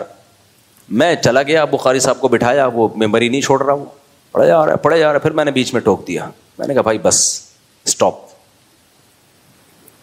تو نہیں رک ہی نہیں رہا تھا نا, رک ہی نہیں رہا تھا. میں نے کہا سارا وقت تو قاری صاحب ہی نکال لیں گے, یا تو محفل قرات ہو, پھر تو جتنا لمبا پڑھو, کیونکہ لوگ آئے ہی قرآن کی تلاوت سننے کے لیے. محفل ہے بیان کی اور تلاوت آپ نے اتنی لمبی. تو اس میں اب میرا طریقہ یہی ہے کہ میں جب جاتا ہوں تو پہلے میں کہہ دیتا ہوں بھائی قاری صاحب تلاوت قل هو اللہ احد, بس اس سے زیادہ نہیں کرنا. باقی پھر جب ہمارا موڈ ہوگا ہم آپ کو بلائیں گے, لمبی تلاوت ہم آپ سے سنیں گے. نعت والے بھی یہ کر رہے ہوتے ہیں, لمبی نعت شروع کر دیں گے, اتنی لمبی نعت. یہ سب اچھا, لوگ بھی تکلیف میں ہوتے ہیں, تو یہ بھی تو ایذائے مسلم ہے, کسی کو تکلیف دینا ہے. لیکن اس تکلیف پہ لیبل اچھا لگائے, برا لیبل لگائے, اچھا لیبل, قرآن سنا رہے ہیں. بھائی زبردستی کا سنانا یہ بھی تکلیف ہے, وہ نہیں سننا چاہ رہا, آپ کیوں زبردستی سنا رہے ہو اس کو. تو ان تکلیفوں کو تکلیف سمجھا ہی نہیں جاتا ہماری سوسائٹی میں. ایک اور مسئلہ, جب بات چل پڑی ہے تو مثالیں ہی دیتا رہتا ہوں نا میں تو وہ مثالیں دیتا ہوں جو حاضر سروس مارکیٹ میں چل رہی ہیں تکلیف پہنچانے کی, لیکن ان کو تکلیف نہیں سمجھا جاتا. مجھے یہ بہت بھگتنا پڑتا ہے. کہیں بیان میں بلایا, میرے بیان کے لیے, اب لوگ میرا نام سن کے آئے ورنہ وہ نہیں آتے. بہت سے لوگ ایسے ہوتے ہیں جو بھائی ہمیں لائک کرتے ہیں, ہمارا نام یوز ہوگا تو آئیں گے, نہیں ہوگا تو نہیں آئیں گے. بعض لوگ کسی اور کو لائک کرتے ہیں تو وہاں میرا نام لے لو تو وہ نہیں آئیں گے. یہ تو ہر مشہور جو شخصیت ہوتی ہے اس کے ساتھ ایسا ہوتا ہے. اب آپ نے لیبل لگا دیا جی مفتی طارق مسعود صاحب کا, تو ہمارے جتنے بھی فین فال تھے وہ سارے اکٹھے ہو گئے, پورے شہر سے آ گئے کہ مفتی صاحب سبحان اللہ, ان کا خیال میں. اب وہ جو کمپیئرنگ کر رہا ہے نا, ہوسٹ ہے کم بخت 1.5 گھنٹے کا وہ بیان کر دیتا ہے. وہ کہتا ہے آج مجھے اپنا منجن بیچنے کا موقع مل رہا ہے, اتنی پبلک اکٹھی ہوئی ہوئی ہے, یہ ویسے تو سنے گی نہیں, آج اپنا منجن بیچو. اور کیمرہ بھی لگا ہوا ہے اور اس کی تصویر میرے ساتھ اور ویڈیو, تو لوگ بھی کہتے ہیں کہ بہت پہنچے ہوئے ہیں. بھائی مفتی صاحب کا بیان 15 منٹ کا ہوا اور حضرت جی کا 1.5 گھنٹے کا, جبکہ لوگ جمائیاں لے رہے ہوتے ہیں اور بیزار آئے ہوئے ہوتے ہیں. بھائی تو ہٹ یار, لیکن بول نہیں سکتے کچھ. بہت دفعہ ہوتا ہے میرے بیان سے پہلے تھکا دیتے ہیں لوگوں کو. بعض ملکوں میں ایسا ہوا, میں گیا بیان کے لیے, دیکھا تھک کے نا لوگ چور ہو چکے ہیں. ابھی ریسنٹلی کینیڈا میں ایسا ہوا, بیان کے لیے جب میں گیا ہوں, مجمع بہت ہے, میں بیٹھا ہوں تو لوگ تھکے ہوئے نا, بالکل کوئی ان کے چہروں پہ رونق نظر نہیں آ رہی, بور ہو رہے ہیں. مجھ سے تو پھر بیان نہیں ہوتا, جب میں لوگوں کا چہرہ دیکھتا ہوں تھکا ہوا ہے. میں نے کہا یار ہوا کیا ہے, پتا چلا جی 1.5 گھنٹے سے منجن بک رہا تھا ایک صاحب. یہ بھی تو ایذائے مسلم ہے یا نہیں ہے؟ مجھے بھی تکلیف دی اور پبلک کو بھی، جس کو سننے آئے تھے اس کو ایک لمٹ ہوتی ہے نا انسان کی. کوئی مزاحیہ پروگرام ہو نا، کوئی ہنسی مذاق والے، وہ بھی 1-1.5 گھنٹہ بہت زیادہ، اس کے بعد اس فلمیں نہیں چلتی زیادہ. کوئی 3 گھنٹے کی فلم اگر 6 گھنٹے کی بنا دے کوئی، لوگ کہیں گے بھائی دنیا میں اور بھی غم ہے. گانے نہیں چلتے، فلمیں نہیں چلتی، چرس ہیروئن کی محفلیں نہیں چلتی. چرسی بھی تھوڑی دیر میں اپنے برساتی نالے سے نکل کے باہر آتا ہے کہ یار بہت پی لی، اب تھوڑا سا کچھ اور کام کرو، باہر دیکھو دنیا میں کیا ہو رہا ہے. کیا خیال ہے؟ ہیروئن جو بیٹھے ہوتے ہیں نا برساتی نالوں میں، وہ بھی بورو کے کہاں نکلتے ہیں، حالانکہ وہاں کتنا انٹرٹینمنٹ کا سامان ہوتا ہے. وہاں چاند بھی ہے، مریخ بھی ہے، وہاں وہ خلائی شٹل میں بیٹھ کے کہاں کہاں گھومتے ہیں، کہکشائیں دیکھ کے آتے ہیں، اور بڑے بڑے سپنے ہوتے ہیں ان کے. برساتی نالے سے نکلے تو دنیا اندھیری، پھر بھی نکلتے ہیں، پھر بھی وہاں سے باہر نکلتے ہیں. حضرت عبداللہ بن مسعود تھے یا حضرت ابو ہریرہ، صحابی کا نام میں بھول گیا، رضی اللہ عنہما. ان سے کسی نے کہا کہ آپ ہمیں روز کیوں نہیں بیان کرتے؟ آپ روز، وہ جمعرات کے دن مجلس لگایا کرتے تھے کوفہ میں واعظ و نصیحت کی. انہوں نے کہا آپ روز بیان کیا کریں. تو عبداللہ بن مسعود نے فرمایا کہ میں اس لیے روز بیان نہیں کرتا کہ ہمارے نبی بھی وقفے وقفے سے بیان کیا کرتے تھے، کیونکہ خشیۃ ان تملوا او کما قال، اس خوف سے کہ تم اکتا نہ جاؤ. نصیحت سن سن کے بھی انسان اکتا جاتا ہے، ہر وقت ہی باتیں باتیں باتیں، نصیحت یہ نہیں کرو وہ کرو، یہ اچھا ہے یہ برا ہے، ہر وقت آدمی اس سے بھی، وہ انسان کی طبیعت میں اکتاہٹ ہے، لامحدود صلاحیت نہیں ہے انسان کی، اکتا جاتا ہے وہ، پھر نصیحت اثر کرنا بند. بعض ماں باپ کی عادت ہوتی ہے ہر وقت بچوں کو نصیحتیں کرتے رہتے ہیں، ہر وقت نصیحت کا پروگرام، بیٹا ایسے نہیں کرتے، بیٹا ایسے کرتے ہیں، بیٹا ایسے نہیں کرتے، بیٹا ایسے کرتے ہیں، بیٹا ایسے نہیں کرنا چاہیے، بیٹا ایسے ہے. تو بچہ کہتے ہیں میرے ابا کا بس آٹومیٹیکلی گھر میں آتا ہی آٹو پہ آ جاتے ہیں، بٹن دب جاتا ہے اور نصیحت کے پروگرام کیسٹ کی طرح، تو اس بچے پہ نصیحت اثر کرنا ختم. بھائی کبھی کبھار اچھا لگتا ہے، ایک دفعہ بٹھا کے سمجھا دو بیٹا یہ واش روم میں جب باہر نکلتے ہیں پانی اچھی طرح بہا کے آتے، دوسرے کو مت دکھاؤ. مجھے تو ایک دفعہ میرے بڑے بھائی سے چماٹ پڑا تھا، مجھے ہمیشہ یاد رہے گا. چھوٹا بچہ تھا، واش روم گیا، پانی بہایا تھا، لیکن واش روم میں لوگ پانی بہانے کا مطلب کیا ہوتا ہے کہ کہیں دور تک بھی اثرات نظر نہ آئے اس کے. لوگ سمجھتے ہیں صرف، ابھی میں کیا ڈیٹیل میں جاؤں، بھائی ایسا غائب کرو مارکیٹ سے لگے کوئی تھک گیا ہی نہیں یہاں صدیوں سے، ایسا ہونا چاہیے صفائی. تو میں نے اس طرح صفائی نہیں ہوئی تھی، مجھے یاد ہے میں باہر نکلا، میرے بڑے بھائی گئے اور واپس آ کے مجھے یوں کر کے کمر پہ ایک دبا کے پٹاخ کر کے ایک ٹریڈ مارک جو ہے نا انہوں نے چھاپ دیا. وہ دن اور آج کا دن، یہ واقعہ ہوگا میں میرا خیال ہے 11 یا 12 سال کا تھا اس وقت، بس کچھ نہیں کہا انہوں نے. اچھا جیسے ہی وہ آئے نا میں نے کہا سوری غلطی ہو گئی، مجھے احساس ہو گیا. انہوں نے یوں کیا، ایک کمر پہ طبیعت سے چھاپ دیا واپس، بس اس کے بعد چلے گئے. وہ دن آج کا دن مجھے اس عمل سے اتنی شدید نفرت ہے، کوئی واش روم میں جائے اور اپنے کچھ بھی نشانات چھوڑ کے آ جائے، بہت غلاظت ہے یار. یہ کیوں اپنی گندگی دوسرے کو دکھا رہے ہو؟ آپ جاؤ واپس ایسے آؤ جیسے میں گیا ہی نہیں، میں تو ہاتھ دھونے گیا تھا، بس ایسے ہو، ایسے ہی ہونا چاہیے. مسجدوں کے واش روم دیکھ لو اجتماعی، جب آپ اس میں گھسو گے واپس آؤ گے آدمی گھنٹہ تک، تو ناک تو چلو بدبو تو آپ کے کنٹرول میں نہیں ہے. اچھا ایگزاسٹ ہونے چاہیے، ایگزاسٹ فین ہونا چاہیے، ہر واش روم میں ایگزاسٹ فین ہونا چاہیے. بھائی بدبو کہاں جائے گی آپ جب تک باہر نہیں نکالو گے اس کو، اس کا بھی انتظام نہیں ہوتا. تو یہ بھی تو آپ تکلیف دے رہے ہو کہ نہیں دے رہے. کئی دفعہ ٹریولنگ ہوتی ہے، ہم بعض دفعہ کسی کے گھر ٹھہرتے ہیں نا، میزبان ہمیں ٹھہراتا ہے، مفتی صاحب ہمارے گھر اب تو میں ہوٹلوں میں ٹھہرنا شروع ہو گیا ہوں. بھائی تیرے گھر ٹھہروں گا تو واش روم کا بڑا مسئلہ ہوتا ہے. کیا ہوتا ہے جی، واش روم بالکل کمرے کے ساتھ، اور سردیوں میں اتنی سائلنٹ ہوتا ہے نا، یعنی اتنی خاموشی، ٹھنڈے علاقوں میں تو ایسا ہی ہے. اور واش روم اور آپ کا جو سونے کا کمرہ ہے، بیٹھک ہے جو اجتماعی، وہ بالکل کیا ہے، ملے ہوئے. اور واش روم میں کوئی ایگزاسٹ بھی نہیں ہے. میرے سے نہیں سویا جاتا بھائی ایسے کمرے میں، کیونکہ ہم وہی واش روم دروازہ کھلے گا بدبو تو ادھر ہی آئے گی، اسی کمرے میں کیسے سو جائے آدمی. ایگزاسٹ ہو تو پتہ ہے بھائی ہوا ادھر ہی آ رہی ہے باہر، لیکن ایگزاسٹ نہیں ہوتا تو یہ تکلیف ہوگی کہ نہیں ہوگی. جو بھی مہمان آئے گا اس کو بولے گا. اور پھر خاموشی کی وجہ سے واش روم کا یوز کتنا مشکل ہے. سب لوگ یہاں بیٹھے ہوئے، ایک دیوار کے پیچھے آپ بیٹھے ہوئے ہو، ذرا کوئی سی بھی آواز آئی لوگ سمجھیں گے اسی کی آواز ہے. تو گھر بناتے ہوئے یہ پہلے سے سوچ لو. اب جنہوں نے یہ کیا ان کا مہمان کو تکلیف دینے کا ارادہ تھا, بلکہ مہمان کو راحت پہنچانے کا ارادہ تھا کہ واش روم ساتھ ہی ہو, یہاں حضرت جی سوئیں گے اور یہیں جا کے کاروائی کر کے آ جائیں گے. ان کا تو ارادہ تھا تکلیف سے بچانا, لیکن بچایا تکلیف سے کیوں؟ ان کا ارادہ نہیں تھا تکلیف دینے کا, لیکن تکلیف سے بچانے کا پہلے سے ارادہ بھی نہیں کیا. اگر گھر بناتے ہوئے پہلے ارادہ کرتے کہ ہم یہ ارادہ کرتے ہیں کہ ہمارے گھر کوئی مہمان آئے تو اسے قطعاً تکلیف نہ ہو, تو تکلیف کے جتنے اسباب ہیں اس پہ کمیٹی بٹھاتے کہ بھائی دیکھو کوئی مہمان جب یہاں آ کے ٹھہرے گا تو کس طریقے سے اس مہمان کو تکلیف ہو سکتی ہے, ان تکلیفوں کے تمام اسباب کو دور کیا جائے. پھر اس میں یہ بھی سبب آتا بھائی ایگزاسٹ فین ہونا چاہیے, نمبر 2 خاموشی کا کوئی حل ہونا چاہیے, یا تھوڑا فاصلے سے واش روم بنایا جائے وغیرہ وغیرہ. تو یہ انگریز سوچتا ہے یہ سب چیزیں ہیں. پھر افسوس ہوتا ہے یار, پھر تو وہ زیادہ اچھا مسلمان ہو گیا نا, اس کے عقیدے خراب ہیں, اس کے نظریات درست نہیں ہیں. ورنہ اسلام بھائی یہی اسلام چاہتا ہے جو جاپانیوں میں ہے, یعنی عمل کے لحاظ سے, عقیدے کے لحاظ سے نہیں, عمل کے لحاظ سے تو پھر وہ ہم سے اچھے ہو گئے نا. پھر تو لوگ صحیح کہتے ہیں یار وہ صرف کلمہ پڑھ لیں تو ہم زیادہ اچھے مسلمان ہیں, بالکل صحیح کہتے ہیں. ہمارے یہاں ان چیزوں کا خیال ہی نہیں ہے. میں نے تو کبھی نہیں دیکھا امریکہ میں کوئی سریا لے کے جا رہا اور لہراتا ہوا یوں کر کے جھومتا ہوا. روڈ ادھر سے لوگ مر رہے ہیں, گاڑیوں کو اتنا لوڈ کیا ہوا ہوتا ہے, ادھر سے سامان نکل رہا ہے ادھر سے بھی نکل رہا ہے. گنے کے جب کھیتوں کی کٹائی ہوتی ہے نا تو گنے لوڈ ہوتے ہیں ٹرکوں پہ. میں اپنے بچوں کو لے کے ایک دفعہ پکنک پہ تفریح پہ نکل گیا, آل پاکستان ٹور پہ. اب تو سیکیورٹی کے مسائل اتنے بہت مشکل ہو گیا, پہلے نکل جایا کرتے تھے. تو وہ ٹرک لائن سے آگے جا رہے ہیں, راستہ ہی نہیں مل رہا, نہ ادھر جاؤ نہ ادھر جاؤ, پورا نا بدماشوں کی طرح روڈ ایسے کھول کے چل رہے ہیں.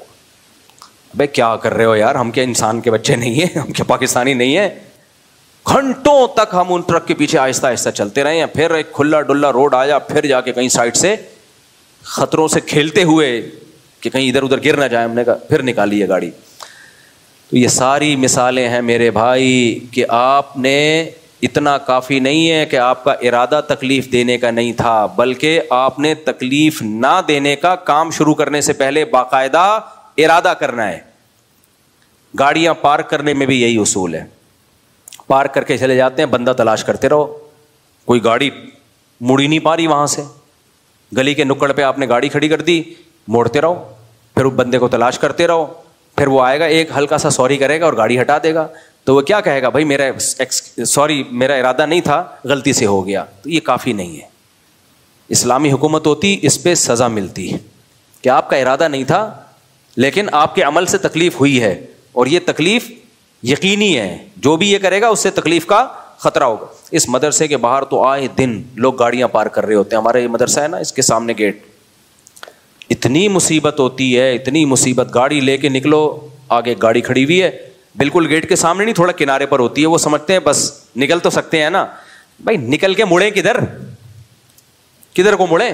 ہم نے ادھر جانا ہے, ادھر گاڑی ہے, تو ایسے کروٹیں لینی پڑتی ہیں. پہلے گاڑی کو یوں لے کر آؤ, پھر تھوڑا سا یوں کرو, پھر پیچھے کھمبا آ رہا ہے, پھر یوں کرو, پھر یوں کرو. آدھا گھنٹہ اس میں لگ کے کوئی بہت ہی ماہر ڈرائیور ہوگا جو موت کے کنویں میں گاڑی چلانے کا ایکسپرٹ ہوگا, وہ نکالے گا, ورنہ گھنٹہ گیا. یار تم تھوڑا سا پیچھے کر لیتے گاڑی کو. میں نے اپنے گھر کے باہر لکھ کے لگایا ہوا ہے, گاڑی پارک کرنا منع ہے. آپ دیکھ لیں, یہاں بڑا بڑا لکھا ہوا ہے, گاڑی پارک کرنا منع. ہر وقت گاڑی نظر آئے گی, اور میری گاڑی کے علاوہ ہوگی وہ. اب 24 گھنٹے تو گارڈ سر پہ نہیں کھڑے ہوئے نا. جب گاڑی نظر آتی ہے پھر تلاش کرتے ہیں کیمروں سے کون بندہ ہے. سیکیورٹی تھریٹس بھی تو ہو سکتی ہے نا, سیکیورٹی مسائل بھی تو ہو سکتے ہیں. پھر بندے کو تلاش کرو, آدھا گھنٹہ اس میں لگے گا. پھر انکل سے بحث کرو, کہیں گے بیٹا کہیں جگہ نہیں مل رہی. یہ ہمارا ہیڈک تو نہیں ہے نا, آپ کو کہیں جگہ نہیں مل رہی. آپ کو اپنے گھر میں سونے کی جگہ نہیں ہے, یہ تھوڑی کہ ہماری گیلری میں آ کے سو جاؤ آپ. یہ جگہ نہیں مل رہی تھی, میری بیوی نے مجھے کھانا نہیں دیا تو میں آپ کے گھر آ کے کھانا کھا رہا ہوں. بھائی آپ کا مسئلہ ہے. گھر خریدنے سے پہلے سوچنا چاہیے تھا کہ جب میں گاڑی کھڑی کروں گا تو کہاں کھڑی کروں گا. یہ سب چیزیں, لوگ کرائے پہ گھر لے رہے ہو یا گھر خرید رہے ہو تو یہ پہلے سوچو. لوگ نہیں سوچتے, کہتے ہیں لے لو سستا مل رہا ہے, گاڑی غفار صاحب کے گھر کے سامنے کھڑی کر دیں گے. پھر جب وہ پھٹا کرے گا تو جمشید کے گھر, پھر جمشید سے 1 مہینہ پھٹا چلے گا ستار کے گھر, ستار سے جھگڑا چلے گا وسیم کے گھر. جتنے نام پائے جاتے ہیں نا وہ سارے نام ختم ہو جائیں گے اور آپ کا اس دوران کرائے کا ایگریمنٹ ختم, آپ دوسرا گھر تلاش کر رہے ہو. یہ چل رہا ہے کیا مارکیٹ میں. ہم نے اپنے شیخ حضرت مفتی رشید احمد صاحب رحمۃ اللہ علیہ کو دیکھا, میں پہلی دفعہ ایسی پارکنگ دیکھ کے حیران ہوا تھا. حضرت کے ہم جاتے تھے, بائک کھڑی کر دیتے تھے نا, ہم بیان سننے جاتے تھے, بائک جب ہم کھڑی کرتے تھے تو گلی پھر بھی چوڑی تھی, بہت ساری گاڑیوں کے جانے کا راستہ تھا. حضرت فرماتے تھے دیوار سے بالکل چپکاؤ. ہم کہتے تھے بھائی راستہ تو ہے, فرماتے راستہ ہے لیکن کھلا نہیں رہے گا, تنگ راستہ رہے گا, گاڑیاں گزر تو جائیں گی لیکن ٹینشن ہوگی نا. تو جب اتنی جگہ ہے, آپ گاڑی کو بائک کو دیوار سے چپکا سکتے ہو تو کم سے کم جگہ گھیرو نا, تاکہ لوگوں کے لیے زیادہ سے زیادہ جگہ ملے, کھلا ڈلا روڈ ملے. اتنی سختی کرتے تھے اس پہ. کوئی کار لے کر آیا, چپکاؤ بالکل دیوار سے, بالکل دیوار سے. اور ہم کیا دیکھتے تھے, پینڈوؤں کی طرح جو بھی آ رہا ہے گاڑی کھڑی کی, بائک بہت زیادہ خیال اس کا کر لیں گے کہ گاڑی کے گزرنے کی جگہ ہو, اور وہ بھی ایک گاڑی کے. اگر دو آپس میں آ گئی ہیں اور 8-10 بائک والوں نے ایسا کر لیا تو پھر وہ ٹریفک پولیس والا بیچ میں لا کے کھڑا کرنا پڑتا ہے. وہ پہلے اس کو روکے گا, ادھر آ بھائی تو یہاں سے نکل, کیا ضرورت ہے یار, تمہارے پاس جگہ تھی, تم تھوڑا سا بائک کو اٹھا کے چپکا دیتے دیوار کے ساتھ. ہمارے یہاں بھی ایسا ہی ہوتا ہے, آئے دن پھڈے ہو رہے ہوتے ہیں, جب بیان ہوتا ہے تو بائکوں والوں کی اتنا رش ہوتا ہے. ہمارے پڑوسی نے بتایا بھائی ہم تو گھر سے باہر نکلنا مشکل ہو جاتا ہے. تو میں نے پڑوسیوں سے معذرت کی ہے, میں نے کہا بھائی ہم تو سمجھا کے تھک گئے, اب ہم نے بندہ کھڑا کر دیا تنخواہ پہ, نہیں یار یہ, اور تنخواہ آپ سے نہیں لے رہے, تنخواہ سے پہ بندہ کھڑا کر دیا ہم نے کہ کنٹرول کرو, کوئی بائک غلط پارک نہ کرے. تو یہ افسوس کی بات ہے یا نہیں ہے؟ پڑھے لکھے لوگ ہیں, کوئی یہ نہیں کہ کسی گاؤں دیہات سے آئے ہیں, ان کے لیے بندہ تنخواہ پہ رکھنا پڑ رہا ہے جو لوگوں کو بتائے کہ یہ بائک ایسے نہیں, بیٹا اچھے بچے ایسے بائک کھڑی نہیں کرتے. اور وہ اچھے بچے کون ہیں؟ ڈاکٹرز بھی ہیں, چارٹرڈ اکاؤنٹنٹ بھی بیان سننے آ رہے ہیں. ان اچھے بچوں کو سمجھایا جا رہا ہے, اور سمجھانے والا مسجد کا ملازم ہے, گاؤں کا بندہ ہے, وہ سمجھا رہا ہے, اس کو تنخواہ مل رہی ہے نا, اس لیے سمجھا رہا ہے وہ. تو یہ چل رہا ہے کہ کہاں پر؟ ہماری مارکیٹ میں. تو واش روم کا استعمال کا مسئلہ, پھر اور بہت سارے مسائل ہیں. میری تو کوشش ہوتی ہے جب میں کسی ہوٹل میں رہتا ہوں نا, تو وہاں سے باہر نکلتے ہوئے بھی اگر وقت ملے تو تکیے چادر سیٹ کر کے جاتا ہوں. حالانکہ یہ ہوٹل والے کی ذمہ داری ہے, ہماری ذمہ داری تھوڑی ہے, اس کا کام ہے. لیکن یار اچھا نہیں لگتا ہم جب جائیں تو ہمارا گند کوئی دوسرا دیکھے, کیا کر کے گیا یار. لوگ کہہ رہے ہوتے ہیں مجھ سے بھی آپ کی ذمہ داری نہیں ہے. میں کہتا ہوں یار اثر کیا پڑے گا جب اگلا آئے گا بولے گا یار کوئی انسان کو تکیہ وہ پڑا ہوا ہے وہاں پہ, چائے کا کپ الٹا پڑا ہوا ہے, اور پاپڑ کی تھیلیاں. جب کوئی فیملی ہوٹل کا کمرہ خالی کر کے جائے تو یہی ہوتا ہے نا. واش روم آخری دفعہ جب یوز ہوا تو پانی بہانے کی ضرورت کیا ہے؟ اب تو ہم جا رہے ہیں. کیا خیال ہے, اب کیا ضرورت ہے پانی بہانے کی, اب تو ہم جا رہے ہیں. نہیں یار, اپنی چیزیں دوسروں کو مت دکھاؤ. تو میری کوشش ہوتی ہے, ہمیشہ اس پہ عمل نہیں ہوتا, بعض دفعہ اسپیڈ میں نکلنا پڑتا ہے. کوشش ہوتی ہے کوئی ہوٹل میں رہ رہے ہیں, وہاں سے جا رہے ہیں, تو بھائی ہم اپنا طرف سے بستر صاف کر کے چلے جائیں. ٹھیک ہے, اس کو تنخواہ مل رہی ہے, وہ ملتی رہے گی. لوگ اس کو نیچ حرکت سمجھتے ہیں, لوگ کہتے ہیں یہ غریبوں والا کام کر رہے ہو. نہیں بھائی نہیں, یہ غریبوں والا کام نہیں ہے. آپ جب کہیں جاؤ تو اچھا اثر پڑے, ملازم پہ بھی اچھا اثر پڑے. وہ بھی کہے اللہ کرے یہ لوگ آیا کریں, کمرہ چھوڑ کے جاتے ہیں تو کوئی انسانوں والا کمرہ لگ رہا ہوتا ہے. لیکن میں نے دیکھا ہے لوگوں کو نہیں, جب ہوٹلوں میں جو رہنے کے لیے جاتے ہیں, خاص طور پہ 2-4 بچے بھی ہوں, ایسا گند کر کے جاتے ہیں نا, اف, پیمپر پرک کر کے. آخری جو میچ چل رہا ہوتا ہے نا ان کا, اب 12 بجے چیک آؤٹ ہونا ہے تو 11:15 بجے جو پروگرام چلتا ہے, اف, وہ بڑا گندا پروگرام ہوتا ہے. صابن ادھر اٹھا کے پھینکا ہوا ہے, تولیے کا پتہ ہی نہیں چل رہا, پھر وہ پیمپر ادھر پھینکے ہوئے ہیں, یوں بھائی وہ تو آ جائے گا صاف کر, وہ تو کر دے گا صاف. تو آپ کو کیا جا رہا ہے یار, آپ ڈسٹ بن ہے اسی میں ڈال دو, کیا جا رہا ہے آپ. تو یہ سب چیزیں, اتنے نیک ہم ہیں نہیں جتنا آپ سمجھ رہے ہیں, لیکن باتیں اچھی کرنی چاہیے نا انسان کو. نہیں ہے تو اللہ بنا دے بھائی, بنا دے اللہ تعالیٰ. تو اس لیے وہی بات ہے کہ ایذائے مسلمان کو تکلیف پہنچانا یہ حرام ہے. تمہیں دیکھو ایک حدیث سے تم سمجھ لو اسلام کتنا سینسٹیو ہے انسانیت کے معاملے میں. اس سے زیادہ سینسٹیوٹی ہو نہیں سکتی. پیاز کسی نے کچا کھا لیا ہو نا, پیاز کچا, کیا اسمیل ہوتی ہے؟ کوئی ایسی اسمیل ہوتی ہے کہ بدبو آ جائے؟ اگر اتنی اسمیل ہوتی تو کھاتے کیوں لوگ؟ میں بہت شوق سے کچا پیاز کھاتا ہوں. کچا پیاز بہت خاندانی چیز ہے صحت کے لیے. دوپہر نا خوب پلیٹ بھر کے کچا پیاز, شروع میں تھوڑی بدہضمی ہوگی, عادت ڈالو, پہلے تھوڑا, پھر تھوڑا زیادہ, پھر تھوڑا زیادہ. نہیں آ رہا. کچا پیاز رات کے وقت میں نہیں, دوپہر کے وقت میں چھیلو, 4 ٹکڑے کرو, اور ممی ڈیڈی والا نہ بناؤ اس کو. پیاز کو پہلے نمک لگا کے وہ کیا, پھر بہایا, پھر وہ کر کے وہ بیڑا غرق ہو گیا پیاز کا. تو کچا پیاز پہلے تھوڑا, پھر آہستہ آہستہ, کیونکہ اس سے ایسیڈیٹی ہونے کا خطرہ ہوتا ہے تو ہضم دیر سے ہوتا ہے, تو عادت ڈالو. پھر ایک وقت آ جائے گا پورا بھر کے پیاز کھا لو گے آپ کچا پیاز دوپہر کو, یہ ٹاپک سے تھوڑا میں ہٹ گیا ہوں, لیکن آپ دوپہر کو کچا پیاز کھاؤ. کھانے کے ساتھ آدھا 1 گھنٹہ قیلولہ کرو. اس کے بعد جب آپ اٹھو تو آپ اپنی جسم میں پاور دیکھنا, آپ ایسی خاندانی ہے, ایسا لگ رہا ہے بجلی بھر گئی ہے باڈی میں. اور شوگر بھی کنٹرول ہوتی ہے اس سے بہت زیادہ. آپ کا میٹھا کھانے کا دل کرنے لگے گا باقاعدہ. پیاز کے بارے میں پرانے حکیم کہا کرتے تھے انسان دوست, سمجھ رہے ہو. پہلے حکیم کہا کرتے تھے, ڈاکٹر نہیں مانتے تھے, اب ڈاکٹروں نے بھی ماننا شروع کر دیا. حکیم تو شروع سے ہی کہتے آ رہے ہیں. پیاز کے بارے میں حکیم کہا کرتے تھے بڈھے کو جوان کرنے والی اگر کوئی چیز ہے نا تو کیا ہے, پیاز ہے. بڈھوں کو جوان کر دے, ایسی خاندانی چیز ہے. لیکن بچوں کو مائیں کھلاتی نہیں ہیں, اسمیل ہوتی ہے, وہی مرچیں, ٹوپی ڈرامہ, فضول قسم کی باتیں. تو میں نے جب جس اسکول میں پڑھتا تھا وہاں میں پٹھانوں کے اور یہ جو بلوچ بچے ہیں نا ان کو دیکھتا, 4تھی کلاس میں نے بلوچوں کے بچوں کو دیکھا ہے ایسے سیب کی طرح پیاز کھاتے ہوئے. میں کہتا تھا ان کا اسٹیمنا دیکھو یار, کیونکہ ہم تو ممی ڈیڈی ٹائپ کے تھے, فل ممی ڈیڈی نہیں تھے, ورنہ یہ سب اتنی شادیاں وادیاں بچے بچے نہ ہوتے. شکر ہے بیلنس قسم کے ممی ڈیڈی تھے, اتنے وہ بھی نہیں تھے کہ کچا پیاز ایسے کھانا شروع کر دیں, لیکن ان کے اسٹیمنا میں دیکھتا تھا. اور وہ بچے, بلوچوں کے بچے ایسے صحت مند تھے, ہر شخص ان سے پھڈا کرتے ہوئے ڈرتا تھا. پھر ہم جب سیکنڈری اسکول میں گئے تو وہاں بھی ہم نے دیکھا, ہمارے اسکول میں ایک بدماش لڑکا تھا, ہر ایک سے پھڈا. ایک بلوچ کا پھڈا اس سے ہونے والا تھا تو اس نے پھڈا کینسل کرا کے بھاگ گیا. میں نے کہا یار کیوں کہہ رہے بھائی, یہ بہت مشکل کیس ہے. حالانکہ وہ غریب بلوچ تھا. کیا تھا, ایسے پیاز کھاتے تھے وہ لوگ سیب کی طرح, ناک سے پانی. اور 4تھی کلاس کا بچے میں یہ اسٹیمنا, بچہ بھی نہیں, کو ایجوکیشن تھا 5ویں کلاس تک ہمارا, تو بچی تھی وہ بلوچ بچی, ایسے پیاز کھا رہی تھی. ہم کہہ رہے تھے بھائی, تو بچے کو جس چیز کی عادت ڈالو گے ڈل جائے گی عادت. مائیں نہیں کھانے دیتی, آنسو نکلیں گے, ناک بہے گی, بہنے دو یار بچے کو, کچھ ممی ڈیڈی سے نکالو. تو وہ سوچو کتنی پھر ان کی صحت ہوتی تھی. پیاز آپ کے جراثیم مار دیتا ہے باڈی میں جا کے, بہت فائدہ مند چیز ہے. لیکن ایک اسمیل ہوتی ہے, اتنی گندی نہیں ہوتی کہ الٹیاں آ جائیں.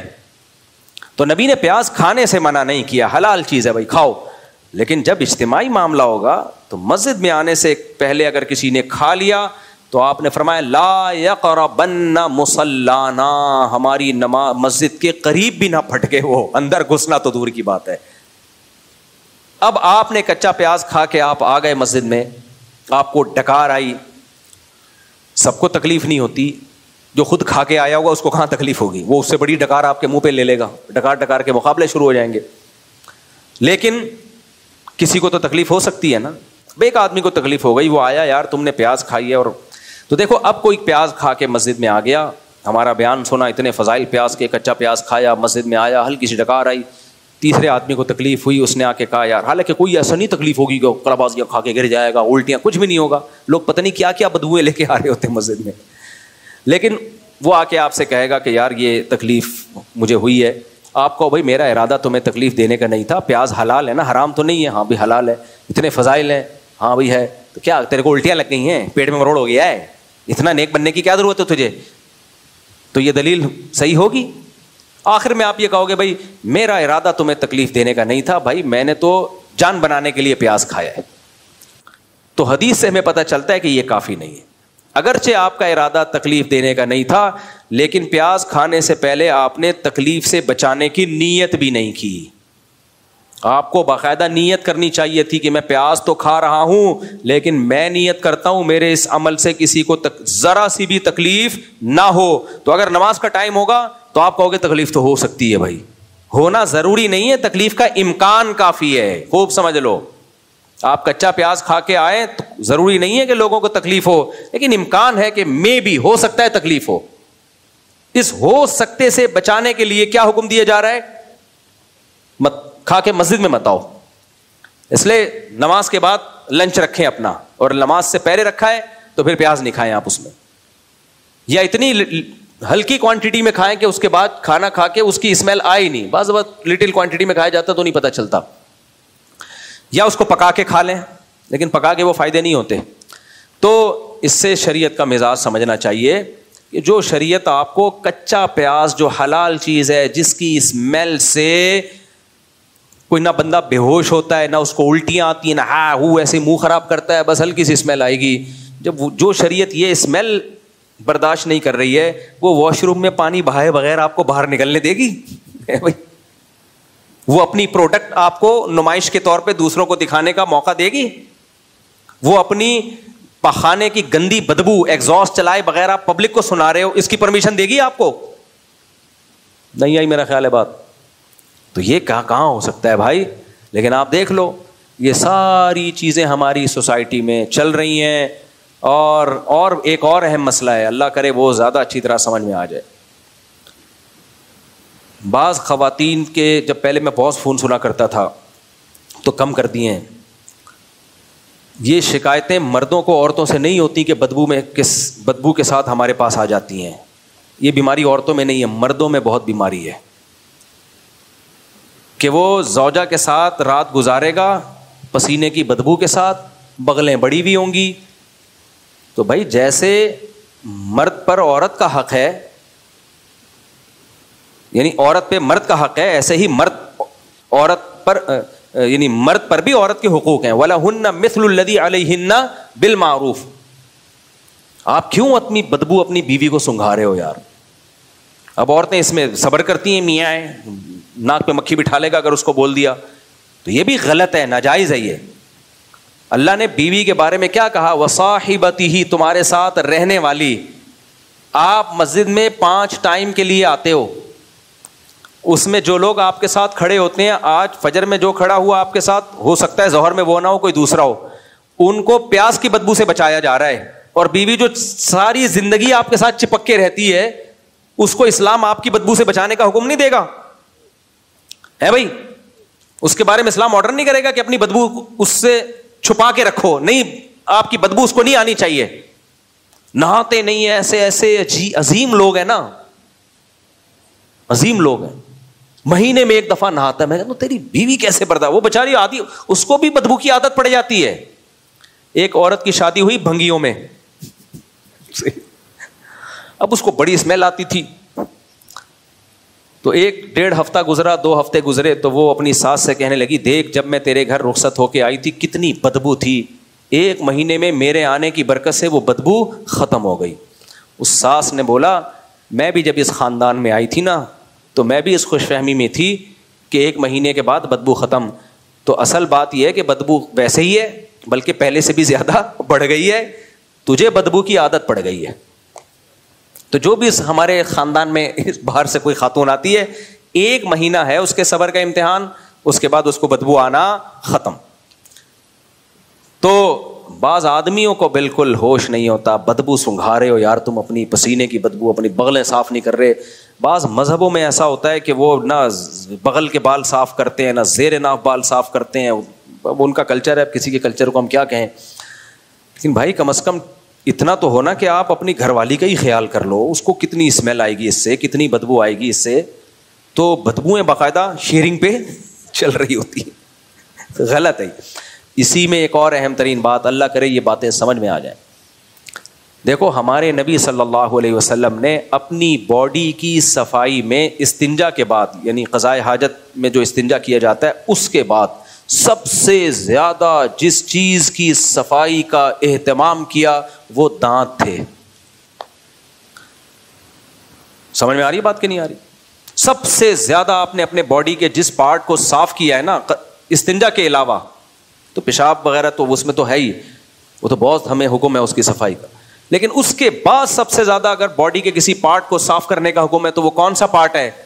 بولو, دانت. ناک نہیں ہے, کان نہیں ہے, آنکھیں نہیں ہے, جسم نہیں ہے, سب سے زیادہ کس کو صاف کیا ہے آپ نے؟ دانتوں کو. میں چونکہ پبلک سے بہت زیادہ ملتا ہوں نا, تو مجھے اب یہ چیز سمجھ میں آنے لگی ہے کہ اسلام نے دانتوں کی صفائی کو اتنا فوکس کیوں کیا ہے.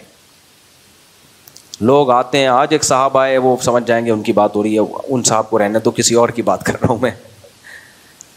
دانت سے انسان کی پرسنالٹی کا دانتوں سے بہت گہرا تعلق. دانت صاف نہیں کر رہے ہوتے, پھر آ کے منہ میں گھسے جا رہے ہوتے ہیں کوئی بات سمجھانے کے لیے, مسئلہ سمجھانے کے لیے منہ میں باہر بیٹھ کے بھی میں بات سن لیتا ہوں.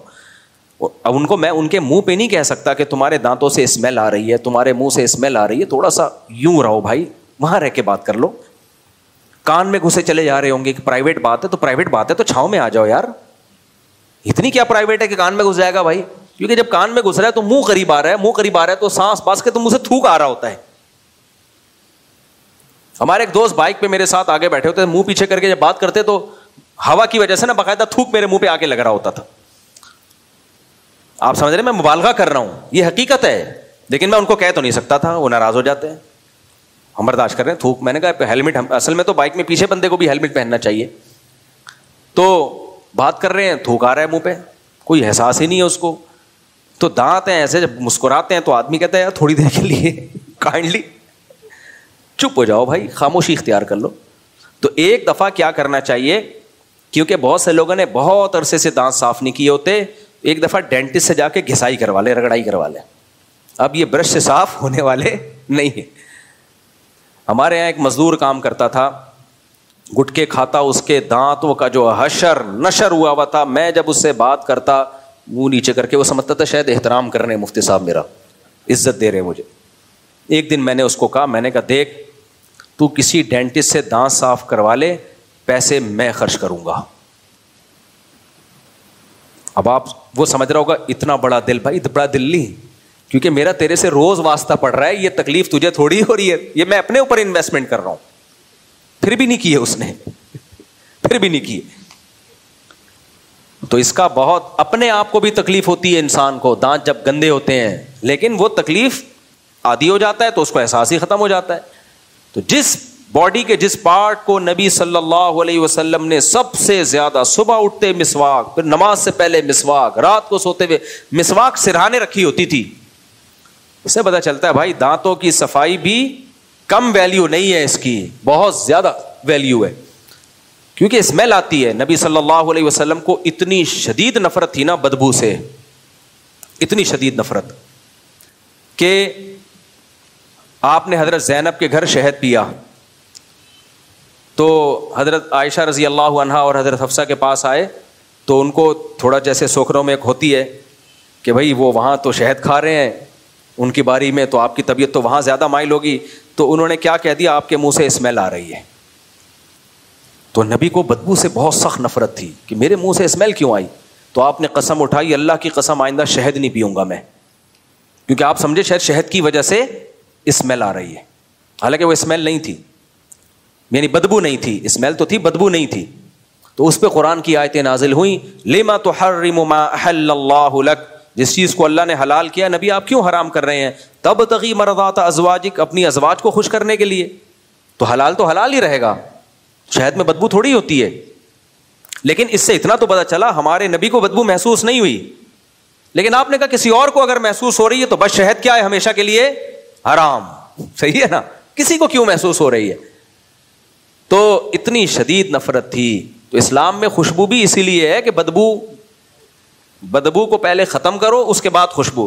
بعض کم وقت کیا کرتے ہیں, بدبو باقی رکھتے ہیں, اس بدبو کو چھپانے کے لیے خوشبو کا اسپرے کر رہے ہوتے ہیں. وہ تو اور کیچڑ بنا دیا یار آپ نے. نہائیں گے نہیں, بدبو دور نہیں کریں گے اسپرے کر کے. میں نے اس کا بہت سخت, میرے گھر میں اگر کہیں بدبو آ رہی ہو, میں نے سختی سے منع کیا, اسپرے نہیں کرنا, اسپرے نہیں کرنا. وہ بدبو برداشت کر لیں گے بھائی, ہم اس کو دور کرنے کی کوشش کرو. اب کسی اور کے گھر سے آ رہی ہے تو کیا کرے آدمی, لیکن یہ اس کو چھپانے کے لیے جو اسپرے ہم سے نہیں ہوتا بھائی, یہ نہیں ہوتا. یہ تو بھائی اس کو ظاہر, کیونکہ پھر تو احساس ہی ختم ہو جائے گا نا. ابھی احساس تو ہے کہ یار اس کو ختم کرو کسی طریقے سے, ہٹاؤ یہاں سے. تو یہ سب چیزیں ہیں میرے بھائی. اس لیے اسلام کا حکم یہ نہیں ہے کہ آپ کوئی عمل کرو اور آپ کہہ دو میرا ارادہ تکلیف پہنچانے کا نہیں تھا, اتنا کافی نہیں ہے. اس سے آپ کی چھوٹ نہیں ہوگی. آپ جب عمل کرو تو آپ کہو کہ میں عمل سے پہلے میں نے ارادہ کر لیا تھا کہ میں اس طریقے سے کام کروں گا کہ کسی دوسرے کے لیے تکلیف کے تمام آپشن بند. پھر بھی اگر تکلیف پہنچ جائے پھر انسان معذرت بھی کرے, سوری بھی کرے, پھر بھی ہو جاتی ہے بعض دفعہ, نہ چاہتے ہوئے بھی ہو جاتی ہے. لیکن یہ تو طریقہ ہی نہیں ہے بھائی. کہ سب کچھ ہو رہا ہے, بندے مر رہے ہیں, اور آپ آخر میں سوری کر کے پتلی گلی سے نکل لو. سریا لے کے جا رہے ہو, بائک والا بےچارا غصے, ہمیں اس کو دیکھ کے ہنسی آئی جب اس کی بائک سریے کے اوپر آئی نا, یوں اس کے بھی رقص و سرور کی محفل لگائی تھوڑی سی اس نے. جب رکا ہے تو وہ غصے میں وہ بنیر کا پٹھان جو ہے نا, لیکن بےچارا کیا کر سکتا تھا, سارا غصہ اپنے اوپر ہی اتار دیا اس نے. یوں اس کو سمجھ میں نہیں آ رہا تھا میں جا کے گردن سے پکڑوں, لیکن وہی بات ہے, اس نے کہا وہ تو نکل گئے, اب میں آدھا گھنٹہ ان کے پیچھے بھاگوں, اور وہ پیچھے پیچھے سریا بھی ہے, اس سے بھی بچ کے جانا پڑے گا. تو خیال آئندہ اس چیز کا ہمیں کرنا چاہیے. تو خیر میں اپنی بات کو بس سمیٹتا ہوں. تو اسلام انسانیت کا درس سکھاتا ہے, لیکن آج ہماری مذہبی رسومات اس میں انسانیت ختم.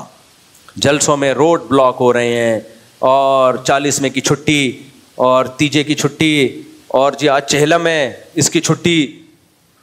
آپ کے فون کیا ہو گیا, وہ نیٹ ورک ہی بند ہوا ہے. ملیشیا سے ہمارے جاننے والے تاجر آئے, 10 محرم چل رہا تھا, آتے ہی ان کی میٹنگ تھی تجارت کی, کہہ رہے ہیں یار عجیب مصیبت ہے یار, کراچی ایئرپورٹ پہ اترا ہوں, جس میٹنگ میں فون کرنا ہے فون ہی بند. میں نے کہا بند, کیونکہ امام حسین 10 محرم کو شہید ہوئے تھے. کہہ رہے ہیں بھائی ہم نے تھوڑی شہید کیا تھا ان کو, خدا نخواستہ اور ہمیں سزا مل, ہم تو ان کی شہادت پہ غمزدہ ہیں. کیا ہم بھی مسلمان ہیں بھائی, ہم سیدنا حسین سے ہم بھی محبت کرتے ہیں. یہ محبت کا کون سا طریقہ ہے کہ آپ لوگوں کو عذاب میں ڈال دو؟ لیکن آپ دیکھو ربیع الاول میں بھی عذاب, محرم میں بھی, پھر چہلم کے الگ مسائل ہیں. تو حکومت پہ دباؤ ڈالو, یہ ساری چیزیں انڈور ہوں گی, روڈ پہ کچھ بھی نہیں ہوگا, روڈ چلنے کے لیے ہے بس, اور کوئی کام نہیں ہوگا روڈ کے اوپر, لوگوں کے چلنے کے لیے, ٹریفک کبھی بند نہیں ہوگا. لیکن لوگ بھی دباؤ نہیں ڈالتے, بس ٹھنڈے پیٹوں برداشت کر رہے ہیں, اور مذہبی لوگ مذہب کے نام پہ منجن وہ لوگ بیچ رہے ہیں. تو مذہب یہ نہیں ہے, مذہب وہ ہے جو میں نے آپ کے سامنے پیش کیا ہے. اللہ ہمیں اس پر عمل کرنے کی توفیق عطا فرمائے.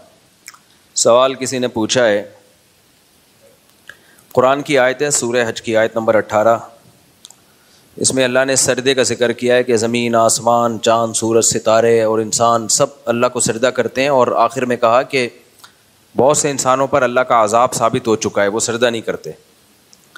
تو اس آیت کی تشریح پوچھی ہے کہ عذاب ثابت ہونے کا کیا مطلب ہے.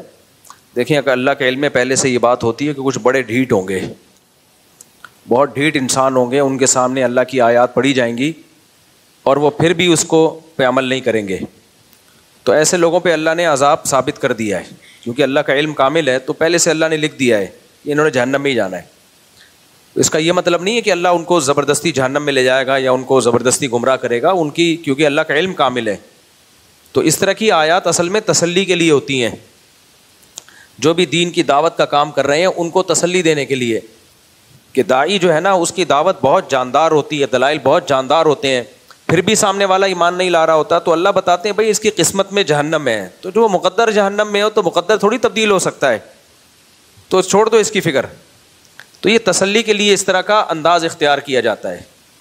جیسے نبی کو بھی تسلی دی جاتی تھی, نبی دلائل دیتے تھے, معجزے بھی دکھا دیے, آپ کی دعوت بھی بہت صاف ستھری, وہ پھر وہی.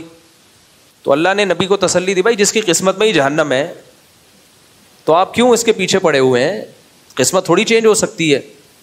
اسی طرح قرآن میں آتا ہے ہم نے تو تقدیر میں لکھ دیا ہے کہ لَأَمْلَأَنَّ جَهَنَّمَ مِنَ الْجِنَّةِ وَالنَّاسِ أَجْمَعِينَ, کہ میں جہنم کو جنات انسانوں سے بھروں گا.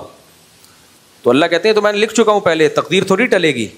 اس کا مطلب یہ نہیں کہ اللہ زبردستی لوگوں کو پکڑ پڑ کے جہنم میں پھینکے گا. اللہ کے علم میں یہ بات ہے کہ بہت سے لوگ ڈھیٹ ہیں, وہ نہیں ایمان لائیں گے, وہ شیطان کے بہکاوے میں آئیں گے. تو اب یہ ایک چیز حقیقت ہے.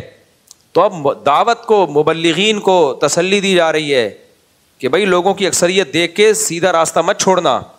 یہ تو پہلے سے طے شدہ ہے کہ بہت سارے لوگ جہنم میں جائیں گے, جہنم بھرے گی انسانوں سے, تو اس لیے تم سیدھے راستے پہ چلو اور دعوت کے کام میں لگے رہو اللہ کا حکم سمجھ کے, اور لوگوں کی اکثریت کو گمراہ دیکھ کے مایوس مت ہو.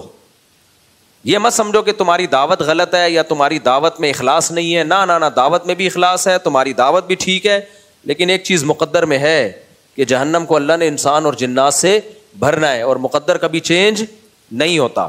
تو یہ انداز اختیار کیا گیا تسلی کے لیے.